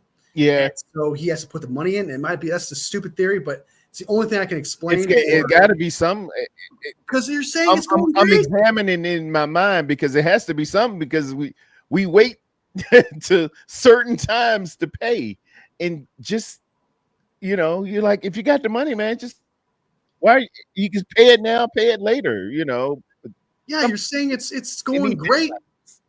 Yeah, you're saying it's going great. You're saying everything's great. You got Brock Purdy coming up, showing up to all the camp stuff. You're like, it's going to get done. And all the signs say that it is, with Brock Purdy showing up and what the front office is saying and all of that. And it's just like, if everyone is on the same page and everyone understands the details and everything's going great, and there's just like one or two things you got to work out, what is the holdup? There shouldn't be a I can't think of a holdup. You know what I mean? Of that situation. So it's like there has to be like some sort of like numbers thing, or like he's waiting for Jed to get money to go through escrow. Because I don't, if you told me like things weren't going good and there was a lot of things to work out still, I'd be like, okay, I understand that. But if you're telling me everything's going great and you've been telling me that since February and it still hasn't been done yet, there has to be something that we don't know. Yeah. That's out of like stuff that we talked about that's happening. So it's something holding you up here, buddy. And that goes into my last segment on where we got to get better. And you just touched on one. Let's get these contracts signed, sealed, delivered. I'm yours, like the great Stevie Wonder would say. Ellison, I would say that you're saying y'all calm down. It's going to happen. Deadline spur actions. Dak got paid the day before game. I don't want him to get paid. Yeah, we don't want to do that. We don't do that. If that happens, if we get into training camp preseason, still get paid. I expect every fan to freak out, and they should. That's actually. I'm sorry, Dallas. I strongly disagree with that. Yeah, we ain't trying to. Do not try to be like the Cowboys. Yeah, you don't want to do that. We tried that with Ayuk, Trent, and all that. It did not work. That's not something you should do or you should be calm about. But if you're telling me to calm down now, I'm chill. Like, this is something you're supposed to talk about. It's something that we are talking about. It is news of the San Francisco 49ers. I'm not saying it's the end of the world because we haven't signed Brock Purdy yet, but all the signs are pointing to it, and you're reacting, being like, hey, you got to get this done by then, because it's very important, especially if you're telling us that everything is going great. It's not necessarily being like, this is never going to get done. We're screwed. And, oh, my God, Brock Purdy's not showing up to camp. It's all over. Oh, my God, I'm freaking No. out. But we're trying to get better. Where we can improve is taking care of our business before camp starts. We don't want any distractions. We don't want people flying to Germany. We don't want people taking time off for their wedding. We don't want little tricks. And what does that mean? Oh, this and that.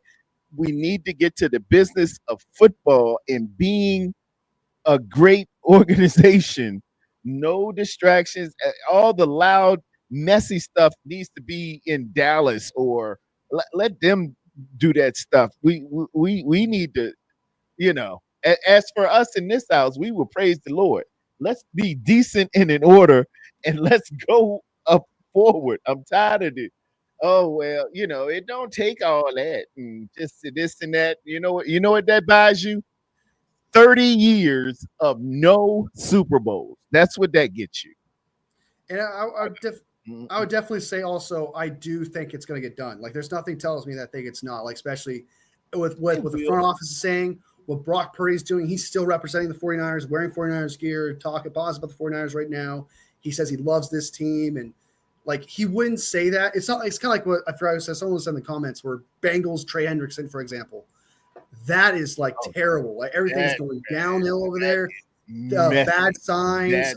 There's friction. With the 49ers, stuff like that, I know it's going to get done. I know it's happening. People choosing upsides, your locker room split. Some of the reporters are saying this. Some of the people are saying that. Hendrickson said this. The ownership said that. They're cheap. He's not. Who's he going to go to? Who's in the market? You don't need to worry about all that. Just get to the business of football. Handle the money, and let's just get to the business of football. It's like going to college and you're worried about paying for your student loan and you're worried about this and you're worried about that. No, money's in the bank. Let me study my algebra. Let me study my trig. Let me study my my journalism. Let me get on with the business of being a student. I don't need to worry about hustling and trying to get with the people at the the admin building, because they coming up with a whole bunch of other stuff. It's just messy. That's where you can improve. Ellis says, what is the Purdy deal holding up? We're talking about somewhat. It's just that's what that's what I'm saying. So, like, we're just talking about that. Like, that's so you're asking the question, we're responding to it, and then you're telling us to calm down. It's like, well, yeah. But what is it? If everything's going great, everything was smooth, they've been talking since February, Brock Purdy's having a great, situation with us being positive, organizations being positive. So we're doing just that. We're speculating, conversating about it, and being like, hey, let's get this done. To want it to happen now does nothing. The fact is you just want to get it done is what matters. Yeah, I do think that just getting it done now, and to want it to happen now, I think it does something. To say it does nothing is actually that's wrong. That's 110% wrong. If you have tensions, because content creators are going to speculate in mandatory minicamp and stuff like that, it's going to create friction. They're going to ask questions for other players that have nothing to do with his money. They're going to ask him questions.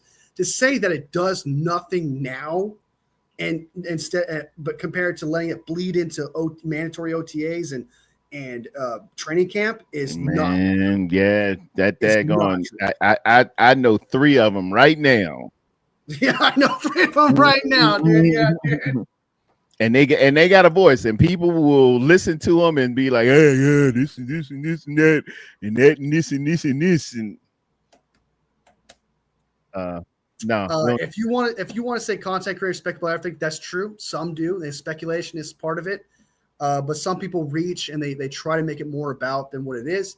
But it's not just content creators that ask these questions. They're actual insiders and reporters and things of that nature. It's not just content. It gets creators. national. It gets national, and then ESPN's talking about it, and then it's on McAfee, and then now everybody else, and the players are seeing this stuff, and you like, just take care of business. Just get it right. Don't do all of that.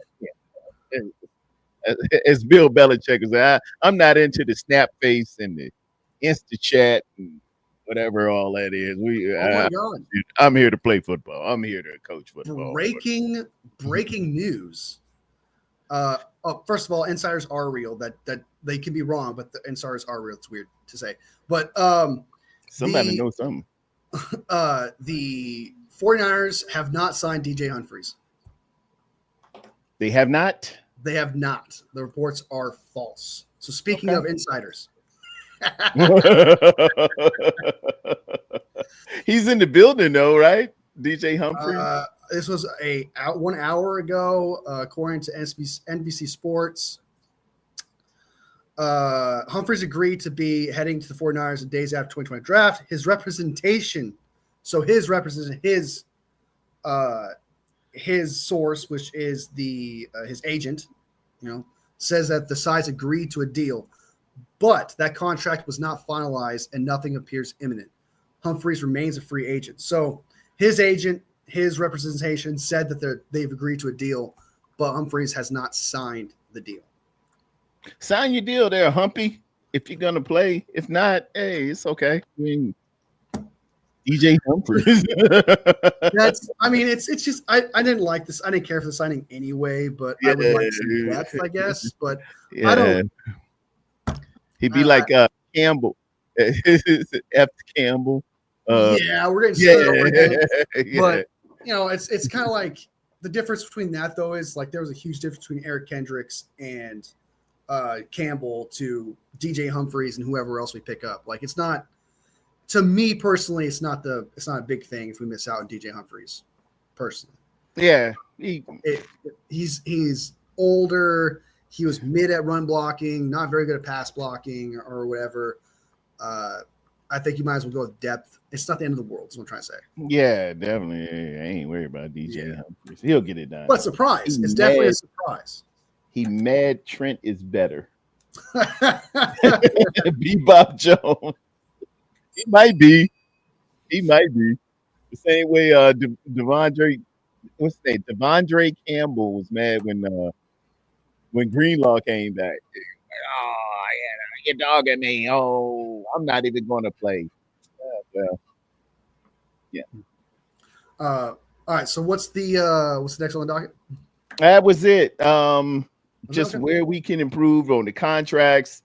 Kyle, stop throwing the ball on first down or stop going empty on first down. I don't mind you not throwing, but play action is a protection. And you need backs in the backfield for play action. That's one of the ways you can get separation. I took the liberty of going back and looking at Brock's interceptions for the year. Brock's interceptions, if I can entertain you for just a bit. And I'm going to share them with you real quick. And what I found, I think like 6 of them were like his fault. Like not that many. Some were like bounce off hands. What I seen was him throwing interceptions on first down in shotgun. I highlighted when it was in shotgun in green. So he's got 5 interceptions in the shotgun. What else? You got more? He threw a total of 12. All of these were in shotgun. And look at the down and distance when he throws them. First down. Can you zoom in a little bit? I can barely see it. Okay. All right, that's better. Threw him on first down at the San Francisco 47. That was against Miami versus the Rams. Stood on second down and 10. On the Detroit there. First and 10.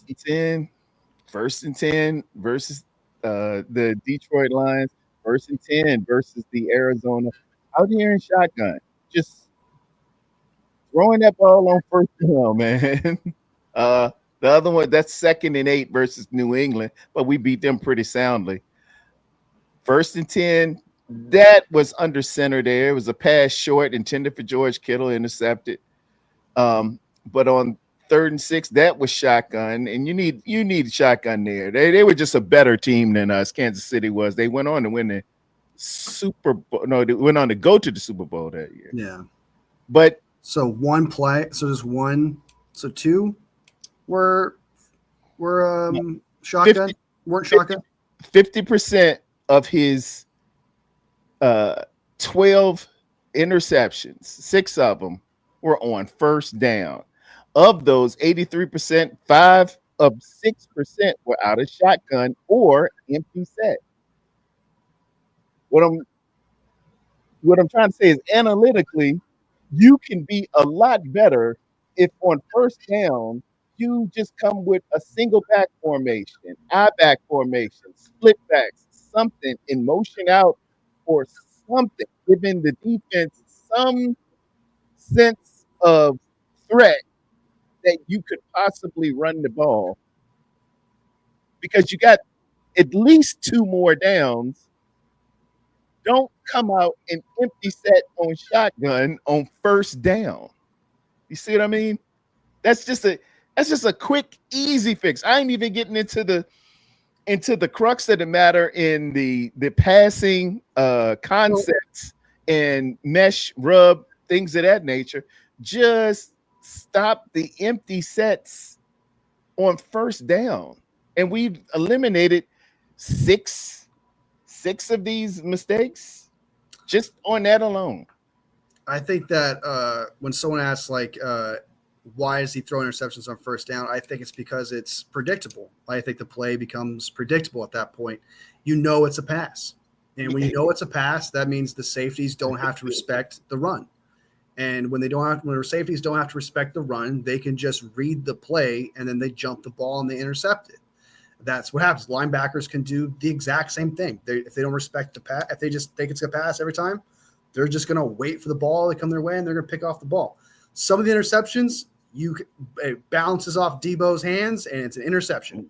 You see that. I've seen that a couple of times, but if it's just kind of with the Lions game, for example, like those 2 interceptions that he had was because you knew it was a pass. Kirby Joseph, it won't nothing else. It won't nothing else. It could be, and you knew it was coming right there. It's so predictable. You can't give it away. It's gonna be. I think I seen Kyle. Ty said a couple of the balls might have been batted. True. All right. I'm cool with that. If you bat it, great. I mean, I can live with that. But what I can't live with is you just coming out and telegraphing this play that we're about to run on first down. It's first. You need to do that. The debate they're having right now in the comments with Ty Olsen saying, Brock, come on through 2 bad passes. Strawberry's right. They had 11 straight passes. And when you have 11 straight passes, the safety does not have to respect the run anymore. And you know what Kirby Joseph did? He stepped in front of a route that would have been wide open if Kirby respected the run there or whatever, the play action even, he would have been back more or he'd been ahead of that. And it would not have been an interception. All Kirby had to do was stay in his spot, look at both targets, one to his right, the other one to his left, and he had watched the receiver, and he saw Pearsall right before he even broke. Kirby jumped in front of the play to intercept it. Yes, that's a good safety play because he read it, so give credit to him there. But it was also predictable because Kirby didn't have to look for the running back, didn't have to pay attention to respect the play. All he had to do was read 2 of the wide receivers and be like, okay, this guy or this guy, and he saw Pearsall and he read it and he made the play. So yeah, Brock Purdy, should know where the safety is. And I'm going to say a little bit is his fault. I'll give that. But when you have 11 straight plays, it's easier to intercept the ball. It's easier to read. You become predictable. When a play is predictable, you just got to jump it. And that's what Kirby Joseph did twice. So, and it was all in the second half because all we did was pass. And it's just like you're not helping Brock at all. You're not helping Brock, especially with his ability to anticipate throws. He's going to do that. And if you are predictable with anticipation, interceptions are going to happen. So I'm not saying like it's 110% Kyle's fault there or 100% Brock Purdy's fault either. I'm saying he was not helped. Brock Purdy was not helped with the play being predictable. It made it easier for the safety to make the interception happen. It made it easier in general for those 2 picks to happen. So I just think that, to straight up just say like it's just Brock Purdy's fault those interceptions is wild. I mean, if you knew the play every single time and you just had to make 1 or 2 reads, you're bound to make an interception. It is. That's where I see that we can improve. Don't be so predictable on first down. That's all I'm saying. Who said he can't throw? What in the world? I know. Hey, that's don't worry about it. That's what they do. That's what they trolling, dude. That's what they do. For everybody else unbiased, you can eliminate some serious problems. It's like wearing your seatbelt. It's not a guarantee that you are going to live through a car accident because you have your seatbelt on.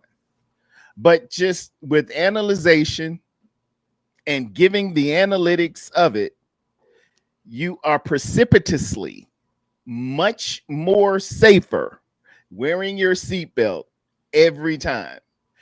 I ain't go. It don't mean you a bad driver. It don't mean you going out here intentionally wrecking.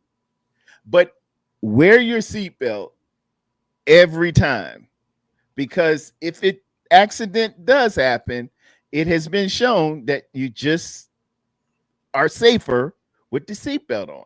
That's all I'm saying. It's safer not coming in empty set on first down in a shotgun and throwing that ball.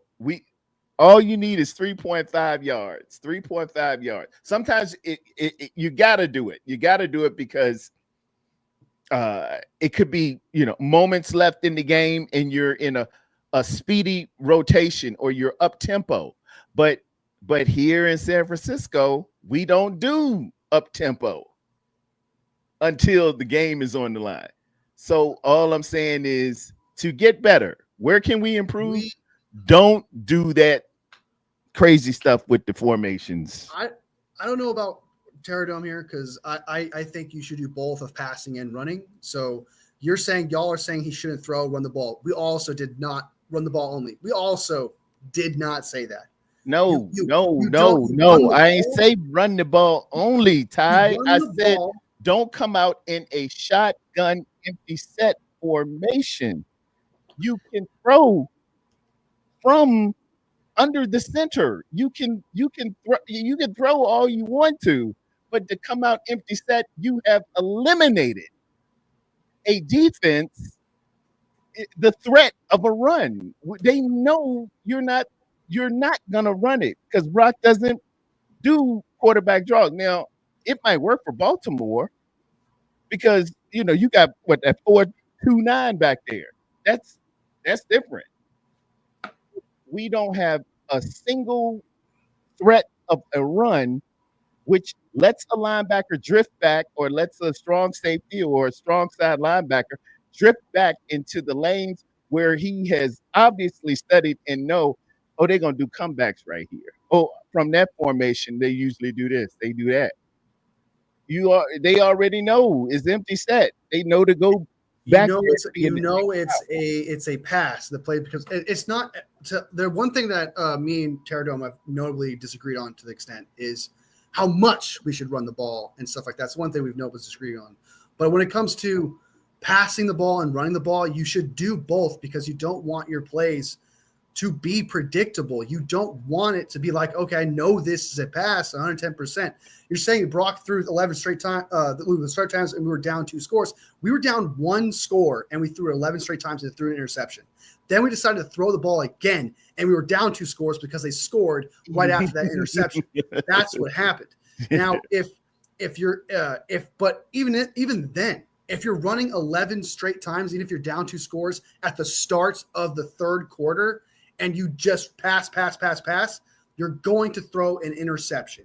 The more you do that, the more chances of you throwing an interception. You're creating predictability. You need to run the ball. If that's the case, then why does Patrick Mahomes run the ball? Why do they run the ball? Why does Josh Allen run the ball? Because you know what? You need to mix it up. Every team does that. You don't throw 11 straight times and expect to not throw an interception at some point. So to say that we just don't believe that he can't pass it or throw the ball is really exaggerating the situation. It's the fact that you need to run the ball so your plays in general aren't predictable. And again, I did not say that Brock Purdy is 100% forgiven for those plays. I'm saying it didn't help. It increased the percentage of chances of him throwing an interception because of that. So to exaggerate, if you want to exaggerate and say, hey, we don't trust him to throw the ball, that's on you. But that's not at all what we're saying. That's not even close to what we're saying at all. We're talking about the formation there. Ellison says, Wolfie, just a question here, no trolling. If Aaron Glenn was the head coach, would you still have the same trust, faith in Purdy as you do with him in the Shanahan system? I don't know Aaron Glenn's I don't know how he works, but I personally believe that everyone is, I'm not saying necessarily a product, but what that product of that head coach is helps. Either makes you better or makes you worse. If you have a shit head coach, but you have an excellent quarterback like Patrick Mahomes, you could still lose games. Patrick Mahomes would probably make more mistakes. It shortens the percentage of chance. So I have to know who Aaron Glenn is before I can say this is who Brock Purdy will be. But if you're telling me that Aaron Glenn was not Kyle Shanahan and Aaron Glenn was actually good at his job, then yeah, I would have faith in Brock Purdy. If I would have faith in Brock Purdy in general as a quarterback anywhere. But I'm telling you right now, if you put him with what's his name? Fox. I can't think of his name. Tanner Engstrand. I don't know. Is the offensive coordinator? Offensive coordinator. So I don't know nothing about Tanner. It creates, because is his plays predictable? Like, are those plays predictable? Because if they are predictable, then you're going to get the product of what you saw with that Lions game, throwing 11 straight times, and then you throw an interception. So it's not that I'm necessarily saying, like, it's all Kyle Shanahan, but I'm also not saying it's all Brock Purdy either. I think an offense is a product of the entire thing. Do you have a good head coach, and do you have a good quarterback? That's the situation. Everyone acts like the quarterback goes into the game and chooses the plays, chooses the scheme. Everyone acts like that, and it's like, no, he has to work with what's given to him. Patrick Mahomes has Andy Reid, works with what's given to him, and having Andy Reid as your head coach significantly ups your chances of winning a game. So I still have faith in Brock Purdy as a quarterback. Yes, I do. I think Brock Purdy is a great quarterback. I think he's a top 10 quarterback. I do have faith in him. But I don't know who Aaron Glenn is. But if Aaron Glenn is trash, then guess what? Brock Purdy's not going to be as good as he was with Kyle Shanahan. They're a product of each other. He said Tyler said that's because Tarrerdome told Kyle Brock Purdy was the man, so he put his fault. If Shanahan listened to me, man, it would be a lot different. But I appreciate you thinking I gave him the influence. If Jaden Daniels was a quarterback on, let's say, I'm trying to think of like a really like the Colts, I don't think he would be as good. I don't think he would do nearly as good or be as competitive. If he was on the Jaguars, I don't even think he would be as good. If he was on, I'm trying to think of some other teams, but like that's what I'm trying to say. Like, you see the product. If he was behind that Bears offensive line last year, he would have struggled. He would have struggled a little bit more. But you still think he's a great quarterback, though. So it's like you can still believe the guy, love a guy, and see the potential there. But if you think it's either one or the other, then that's not true. They both need each other to succeed.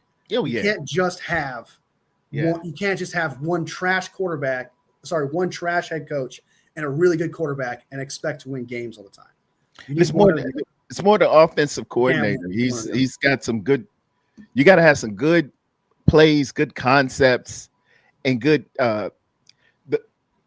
It's not so much play calling as it is play sequencing. You got to be good with your sequencing, and Kyle could be better with the sequencing. Going back to the Super Bowl, man, just that whole time of just throwing it to three and outs. I didn't like that sequence very much, but in this particular instance, I was just showing and bringing validity to the fact that something I noticed all year was us coming out empty set on first down and putting that ball in the air. It breeds danger. It breeds contempt. It breeds bad stuff. I don't like the empty set thing either, especially like I get you're doing motions, you're trying to trick stuff, but you do know that you do know most likely it's going to be a pass in a situation or a screen of some kind. So you're just kind of a little more. I agree with that. I don't like empty sets like that. It's not first down. You don't need to do it on first down. Go ahead and save it for third down if you need to. hey, even second. If you do it on second, maybe. But if you got 1st and 10, man, at least So, had that guy in the backfield to to bring up those linebackers. Because when it's empty, you just don't have nothing. He ain't worried about it. so Ellison, with your question here is you're saying, do I think Brock Purdy makes Kyle Shanahan's system better? Because that's what you're saying. Then yes, I do think Brock Purdy can make someone's system better. If Brock Purdy was a quarterback for Aaron Glenn and he had a offense or whatever, stuff like that, I think Brock Purdy would elevate that and make it better. He's a top 10 quarterback, and I think he would be able to do something like that. He elevates Kyle Shanahan's offense. He would elevate any other offense that he's on. But what level is that offense? Is it the worst in the league? That he can only make it so much better. It's the same thing with Jaden Daniels. If Jaden Daniels was on the Colts or whatever, he can only make it so much better. He would only be able to succeed so much better than he did last year. So it's the same thing with Brock. He can definitely make a system better if you put him on a team. But who knows? I'll say definitively, Wolfie, Brock Purdy has made the Shanahan system and this is my knowledge and my research. The offense operated best with Brock Purdy more so than any other quarterback I've seen with Kyle Shanahan. That I definitively can say. I can show you proof that we were averaging 33 points per game. Now, again, you could throw on the intangibles. You had CMC, you had this guy, you had that guy. Kyle's doing all the play call. All I can say is out of Nick Mullins, Jimmy G, CJ Beathard, Brian Hoyer, everybody else that I've seen under Kyle Shanahan with the San Francisco 49ers, we operated best with Brock Purdy. That's the best I can. I don't think Brock Purdy is a system quarterback in the sense of whatever the system is. That's exactly how good he's going to be. Because that's what you're saying when someone's a system quarterback. Like if he was anywhere else, would he be just as bad as what that offense is? No, he would elevate it. That's why I think he's a top 10 quarterback. He has that ability to elevate an offense anywhere he goes. But what degree is that offense? And part of Shanahan's system is throwing out of the empty sets. No. That just started happening last year. So I disagree with that. I guess maybe now it is. Like now it is. Yeah, I guess it is now. And but don't do that anymore, guys. And Alice, we can improve if we get rid of that on first down. Don't do that no more. And Steve-O, I gotta go. No tears. Every time you watch an ad, man, for the 5 seconds when you hit that skip button, it helps me out and supports me, man. Like it helps. I understand no ads suck, but every ad supports the channel, man. So just watch both. Just watch both. One will be ahead of the other because the ad, I'm sure, cuts out you got ads on yours. Hey, he getting that paper, man. I'm monetized. Let the man get his paper, man. Yeah, dude. It's only a little bit of money. Like it's not a lot, but I can't do it without you guys. Every time you guys watch an ad, dude, it helps me out a lot. And watching ads. What kind of ads you got on there? Who are the ads? Like you don't choose the ads. What happens is you either you want mid-roll ads or you don't. I could turn it off if I wanted to, but like I wouldn't get as much monetization and stuff like that. So you could choose the frequency and have it on balanced.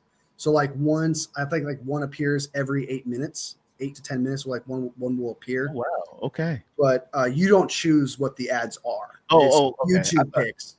I thought you had No, I don't have sponsors. Lipton iced tea. And... No, I can't choose things like that. But I would. I mean, I haven't done this yet, and I don't know why. It's something I need to look into. I do qualify for sponsors. Yeah. But I haven't activated it yet, and I don't know why I'm not doing it. I don't know why I'm not activating because I could be like Bet US right now and stuff like that. But it's something I need. Something I need to. Man, get that paper. We trying to get paid, man. Yeah. Yeah. Hey, you're gonna have ads at some point, man. You're gonna have ads at some point. Larry Krueger has ads every 8 minutes himself. And Larry Krueger is the NASCAR of content creators. Pig in a pickle. Then he said, "Oh, you can learn and get a new job with this one." Hey, did I show you this? He's like a NASCAR. You ever seen NASCARs with all the patches on there? Yeah, he's got ad, like there's I will joke back when I watched his videos on I think last year, I might do it again this year. I watched training camp reports from Grant Cohn, even Larry Krueger, and all of them, because just all perspectives I feel like is important. Yeah. Even ones if I disagree with them, I still want to get their perspectives. So I would watch them, and the joke I'd make with the chat is like, so how long do you think this ad thing's gonna have?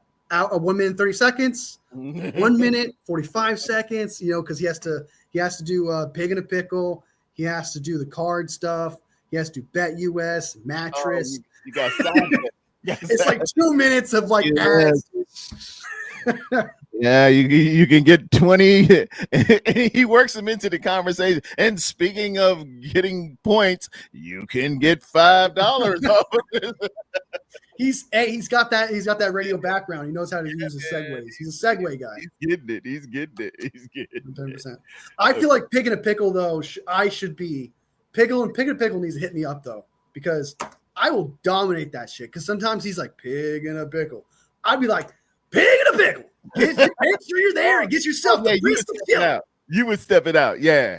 Sell it. That pig in a pickle. Man, if you want some good barbecue, go Pig in a Pickle. Sell that shit, dude. Tell them Wolfie sent you. There you go. Yeah, look, he's awesome in the system. Improvement. He's an underrated runner also. He doesn't always take off, but he does. He uses his legs well. I think that's Brock. Yeah, Brock. I would agree with that. I think Brock does a lot of improvisation. Yeah, he does things outside the system if you need him to. If that's one of your concerns, it's shown in playoff games. In the Packers and the Lions game, he did it multiple times. He's able to do things on the run. He can throw on the run. He can throw off his back foot when your offensive line is absolute trash. Okay, and he can still throw an accurate ball.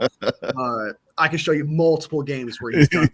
Yeah. So it's like he does do things where even when the system doesn't help him, if that's one of your concerns. I could show you multiple games where he does that if you want to. I really could. Yeah, he'll scoot, man. But he's not. Nobody's Lamar Jackson who can just. Lamar Jackson was just something different. I watched him live. We went up to Baltimore. My son is in here. DeAndre, and man, we went up to Baltimore. He's a big Raven fan, and I'm telling you, man, to see Lamar live, dude, he's moving quicker than everybody else. You go to the airport and you get on those trimmels, the conveyor belt, and like other people are walking. Dude, he's got one of those lifts. He's moving faster than everybody else on the field. He is. That dude is quick. Yeah, live would definitely tell you exactly how shifty he is. Sometimes the TV doesn't do it justice because it has to scrunch everything up, pretty much.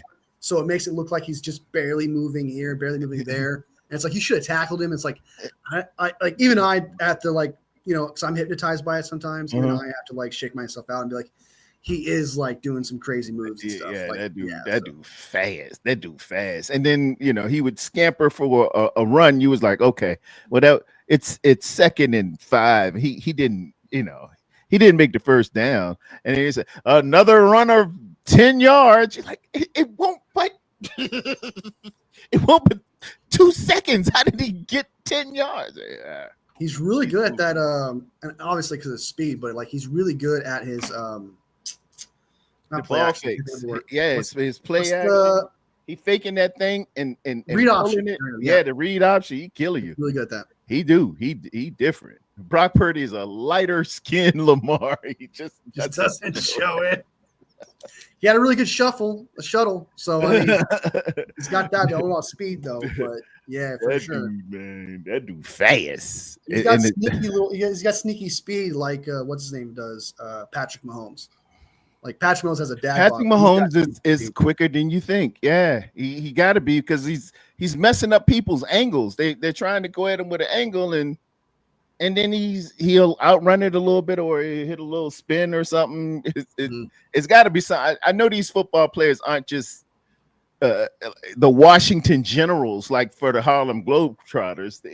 They're paid professionals, and they're trying to get the guy, and he's like moving different. So, these guys it's a talented guy. They're the best in the world. It's only, to be a professional quarterback, you got to think of yourself, out of the 12 billion people on the face of the planet, it's only 32 of these guys that can do it. And of those 32, only 6 maybe are super duper elite. Yeah. That's crazy when you think about it in the preponderance of your mind. I dare not disrespect anybody. Sometimes I will call somebody trash, but really, you 15. It's only 1,500 of these positions in the National Football League, of all of them. And when you think about it in its totality, these are some of the biggest, best athletes in the world. Same as basketball, definitely. Boxing, soccer. I can't get out there and mess with them soccer players, man. They run, they run like fish swim. I definitely need a break. Y'all ain't got no huddle. They have crazy, that is stamina. Stamina, yeah. Yes, man. And that's one thing I like about soccer, man. It's like the thing that's why I like hockey more. Is because soccer, like the field is just so big. Like it's a big field that they have to run. And it's like it takes them forever to get from point A to point B. And it's like it's not my thing. I've tried it because everyone loves it. It's like the biggest sport. It is the biggest sport in the world. So I try to like get involved, but I just couldn't because it's just way too much. There's too much field in between each other. That intensity. That pitch is huge, and you got to run all the time. Is anybody going? Is anybody going to take a crazy stamina, dude? But yeah, water polo's like that too. I watched those water polo guys. And that's not easy either, man. Dude, you are treading water the whole time. Even when they say, all right, go down to the other court. Everything's a swim. To stay in the middle and bob, they're kicking their feet. Them guys must burn. Hey man, they must burn 7,000 calories a day, man. That's up to it. Hit me up on when you gonna have me on your show, Wolfie? I love to argue some. Instagram. On Instagram, I guess that's where I contact people, or my Discord. My Instagram is that 149ers fan. I am friends with Tarrerdome. If you want to look for the list there, just send me a friend request, and then we can work something out. Hit them on the gram. But if you got a Discord, I get Discord immediate alerts, and I know exactly what's gonna. It's a lot easier for me because it's just like for some reason Instagram, it takes a day to tell me that I got a message from Tarrerdome or someone else. It's just like, oh well, I missed that. He's awkward to respond to that. Ellison, get on the Discord. He better on the Discord. Well, I had to like get on Discord. I still don't know how to work that Discord though. I just know how to send you messages. Yeah, it's really just like that. It takes some experience, but I find it so easy to do it. But yeah, man, if you want to do a show, whatever, that 149er fan on Instagram, I'll try to respond when I can. But like I said, I don't get the alerts. But if you want my Discord, I'll give you that. But if as for when I think it was Steve-O that asked me about the super chats, what happens with super chats is you get it's the same thing with your ads. You get 3 categories. I guess it's like intro to monetization here, guys. Sorry. But so like you get 3 categories. You got your ads category, you got your memberships category. I guess you got more than just those 3, but right now I have like 3, which is ads, super chats, and then I can't think of the other one, stickers or whatever. But you have those two sections, and it adds up from your super chats to your ad revenue, and it separates them, but you can look at them both together if you wanted to see the total amount. And what happens, you have to get a secondary account called a YouTube, not YouTube, but it's called a Google. It's called Google AdSense, and that's how they pay you through that. So like what happens is you have your amount, and then at the end of every month, like around the end of like between, so for example, for me, it would be like the end of the month. And what happens is they take that money and then they put it into the AdSense account. And then you link your card, PayPal if you want, whatever it may be. And then you can even sign up for a credit card, a card of theirs if you want. And then they put the money into that account. So that's how you do it. So it's like a third party kind of type thing that they do. And I don't like it because it's like this, like I'll have enough, right? For like May 7th or whatever is when it's finalized. Like they'll go through it. They'll make sure that, so for example, I don't want to say too much information here. So I don't really like talking about money, but like I had a certain amount and then they took away some on May 7th because that's when they readjust everything. So they told me I had this amount, and then on May 7th, they took a bit away, and I was like, that's just like a little bit of money you just took from me. That sucks.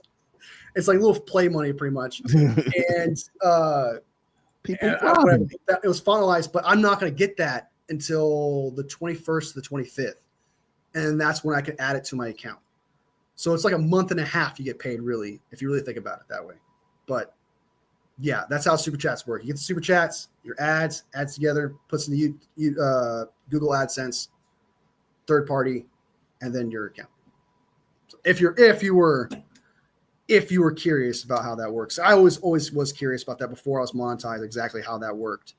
But yeah, apparently some people go through problems and things of that nature. I've heard it's not perfect, and hopefully it's not too imperfect. So you got to wait a month for my super chat. Lame. Yeah. I still have your 99-cent super chat, Sibo. I still have not been able to put it onto my card yet. Not yet. But yes, I have to wait a month. And that's the same thing with Larry Krueger, Grant Cohn, David Lombardi. When they get paid, they have to wait until they only get paid once a month. Pretty much. So I'm assuming it's the same thing. I hate that though. I prefer twice a week. That should be the standard. But yeah, twice a week sound good. YouTube told Wolfie he had $1 million and took away 99,000. Just a little play money. They took it away. Hey, yeah, they take your loot. Everybody's down for something. Wolfie, I have virtually nothing else. What's going on with you? What you gonna be doing the next couple of days or?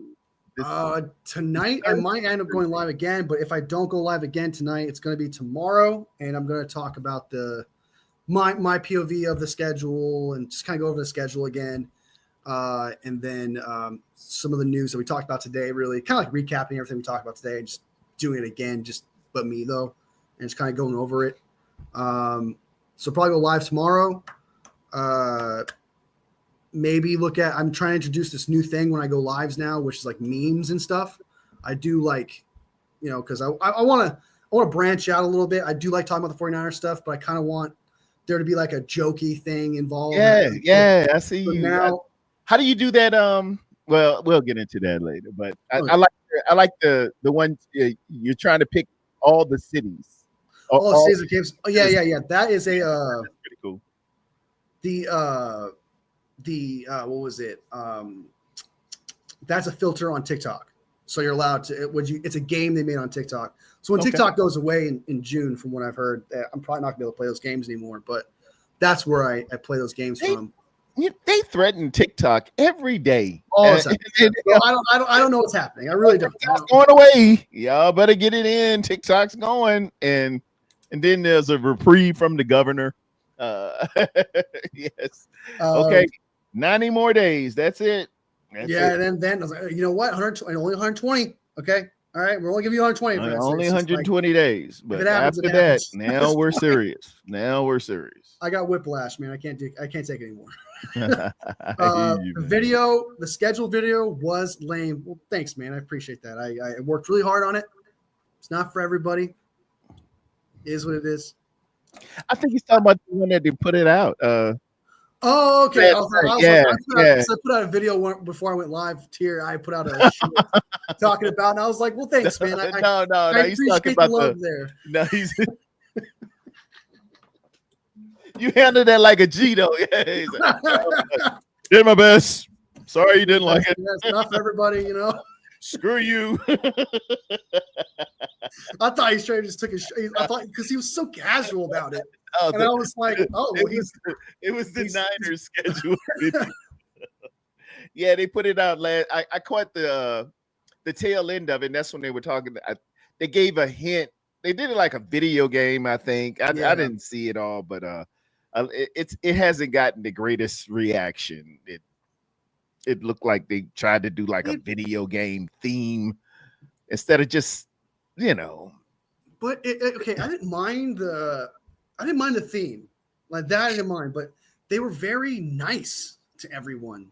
Like they were very just like we don't like they said something positive about the Cardinals, saying, "Hey, thank you for letting us stay there at their stadium." I'm like, oh, that's kind of weird. And then like they just moved out of the way of the marching band in the video game for the Saints. I'm like, that's kind of stupid.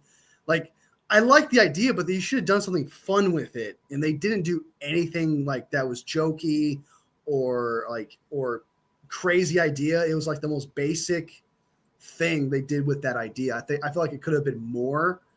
I didn't enjoy it either, is what I'm trying to say, but I liked that there was potential there. It just didn't, like, for example, the Chargers took shots at everyone, took shots at the Giants, took shots at like literally every team on their team. They took shots.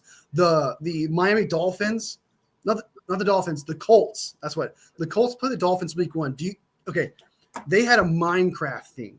And the Colts had to take down their video, by the way, their scheduled release video. I'm gonna tell you why. Because apparently in that video, they had Tyreek Hill as a dolphin, as a Minecraft character, as a dolphin. And it showed Tyreek Hill as a dolphin, and then it showed Coast Guard coming in to arrest him. Who thought that through? I don't know, dude. I was like, damn, bro. Quality control, dude. Who thought that through? So they took down the video, and the video doesn't exist. It's on the internet now, because once it's on the internet, there's no going back. But like, they had to take it off their socials and get rid of it because they crossed the line. And they did it to other teams too. Like they really took it far.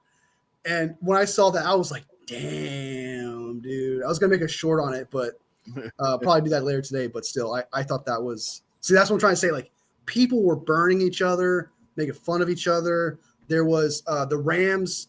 They made fun of everyone on their roster by showing everyone they played against by showing a bunch of memes of every team. They showed the 49ers fans whining. So they showed us whining. Yeah. They called whiners. They did the same thing with every other team they played, the Cardinals, all that. So it was just kind of like we were nice about it. Like we were nice to everyone, even the Rams. Like it just felt, I was like, why are we? Yeah, well, you got to give make this entertaining, make us laugh. And it just wasn't there. It was the basic thing I've ever seen.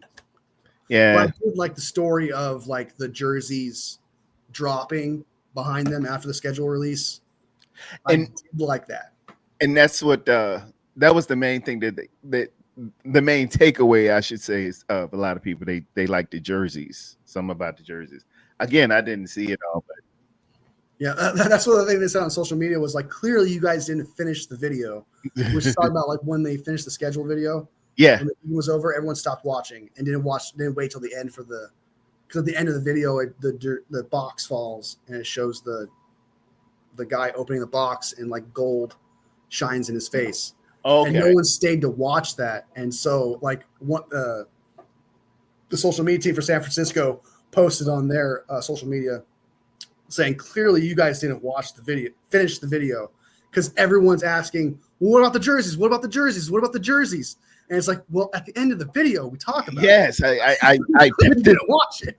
If you would go back and watch it, all right, I might take a look at it. I might not. But you don't have to. It doesn't get good. It doesn't hit good. It's the 49ers epically failed. They had an opportunity to make fun of a few teams, and they didn't pull the trigger for some reason. They were nice. They were like, thank you for letting us stay at your home. And then we're gonna go back. And then they said something nice about the Rams, and then they were saying nice about like everyone. It's just like this is pretty lame. A nice PC video. Yeah, like I guess maybe they don't want bad juju, right? They don't want maybe that's something you could look at. Maybe they just didn't want any problems. They didn't want like any superstitions to happen. We already had a really bad year. Why would we want bad luck to come after us because we're talking shit? Could be. Yeah.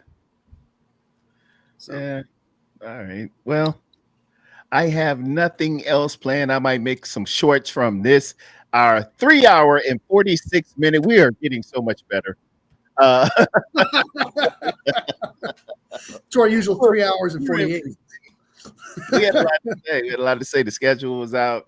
It took us an hour to get through. No, about 45 minutes to get through the schedule and everything. And then we just it took us 2 hours, man. NBA and some good stuff. Yeah, man. Had a good time. Good time. And thanks to everybody that was on my channel that decided to watch all the ads. I appreciate that. Appreciate all the support, all the super chats. If someone sent one, I didn't see it. Sorry. Thank you guys for supporting my channel. 110%. Seriously. Yes. Support the Wolf Dog. All right. This is my dream, and I can't do it without you guys. Truly. So I appreciate every one of you. Even Ty Alston being here. Even though he's on Tarredome's thing, still appreciate you being here, boosting the algorithm for him and me. So I do. Yes, Ty. We love you, Ty. Even though you're the fly in the ointment. You're the monkey. You're the light skinned fly. That might be your light skinned fly. That's who you might be. All right. I will see everybody again probably next Tuesday. Hopefully we'll have developmental news on some contracts and everything else. Wolfie, you got anything? On Tuesday, real quick. Sorry. When's Tuesday? I have a doctor's appointment on the 22nd at 9:30. So I won't be able to do a show next week, but I should be fine the week after that, which I'm assuming will be a Thursday that week, right? Because it switches. Yeah, it's going to be next week. It was scheduled to be with Wolfie. I will go edit solo. I'll try to make it. I'll probably have the boys in, man. We're going to talk some. I gave you a 1 week's notice. Yes. It won't like mine where I was just exhausted one time. Wolfie's like, I don't know where he is, but here I go. For sure. Oh man. But yeah, man. So just next week I'll be gone for some doctor stuff, and then there's nothing really happening anyway between now until anyway, so it kind of plays out. And that's the kiss of death. As soon as you say, "Oh, what in the world gonna be?" Brock Purdy signs his extension. Is now part owner of the San Francisco 49ers. Yeah, dude, something like that would be like, of course, something like that would happen, dude. So you'll be at the doctor's office going live. Yeah, as I put on my robe, I'm reading now. For anyone that's watching on my channel, you got anything going on that you're gonna do? No, I'm gonna cut this up and make a couple of shorts. We had some really decent segments, and I guess I could call the shorts "In Case You Missed It." ICYM and YMI. In case you missed it. And you can do like I don't know if you know this, but you can go up to 3 minutes in shorts. I don't know if you know that. Okay. You can go 3 minutes if you want. Some people think it's 60 seconds. Just as a heads up, you can do 3 minutes in shorts and it still counts. Yeah, I don't know. I haven't made a video in like 10 days. It's been a while, so I really got I really got to do that. Cutting down our talk about our conversation though about the schedule 2 hours. I don't know if I want to take that on. I think I'm just gonna do that another time. Yeah, I gotta do that's serious editing. I gotta do some serious editing. It'll be like You gonna win? No, we're gonna win. Yep. We go to a lot of time jumps. Yeah. Bring a 2-hour video down to 20 minutes is like, I hate like not saying I hate it, but because it's a reward for it. But like when we do a segment and it's like it's supposed to be like it's just a typical 8-10 minute conversation about something. Yeah. And me and you like we'll stretch it out somehow. Like it'll be 45 minutes. Like there's no way we talked about that for 45 minutes. I have to cut this down to 20 minutes. Nobody wants to sit there and watch a 45-minute video about a basic thing that happened. And it's just like, okay, so we got to bring it down to 20 minutes. And it's the hardest thing to do. I know, man. Because he was like, oh, well, they're going to need that. They're not going to understand that if I don't say this. Yeah. So I got to put that in. Oh, now I added 10 minutes. Oh, yeah. Yeah, it's editing is I love editing, but at the same time, depending upon the video, I also hate it too. It's just because I do like funny things with it. Like sometimes I will, do a zoom in or like a funny effect. Oh yeah, you're pretty dramatic with it. Yeah, I try to do that, but Tarantino. Yeah, it takes time. Well, thanks, man. I appreciate that. But like it takes time to have to cut that up and stuff. Sometimes when you edit something too early, then you go later on, it messes with that edit. So you have to go back to it, fix it.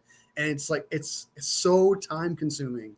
It takes a 45-minute video to edit it down to 30 to 20 minutes. Takes about 8 hours. It's brutal. It's brutal because it's just so much editing. It is. And yeah, but you get better at it. I remember I get a lot faster at it now. Yeah, it's a labor of love, and the more frequent you do, I say repetition is the engine of proficiency. Yeah, that's because my you're little just flow. terrorism. Y'all Y'all know can where take everything that with is. you. What's that? I said that's a little terrorism y'all can take with you. Terrorism. Oh my god, dude. Some terrorism. You can take some terrorism with you. Yeah, it's a terrorism. Take some terrorism. All right. All right, everybody, and thank you so much for tuning in, hanging with us for 3 hours and 52 minutes and 36 seconds. We appreciate every single person in the chat, both on the Wolfpack and both the Golden Domers. We will be back soon. And remember, we walk by faith and not by sight. In Jesus' name, amen. Glad to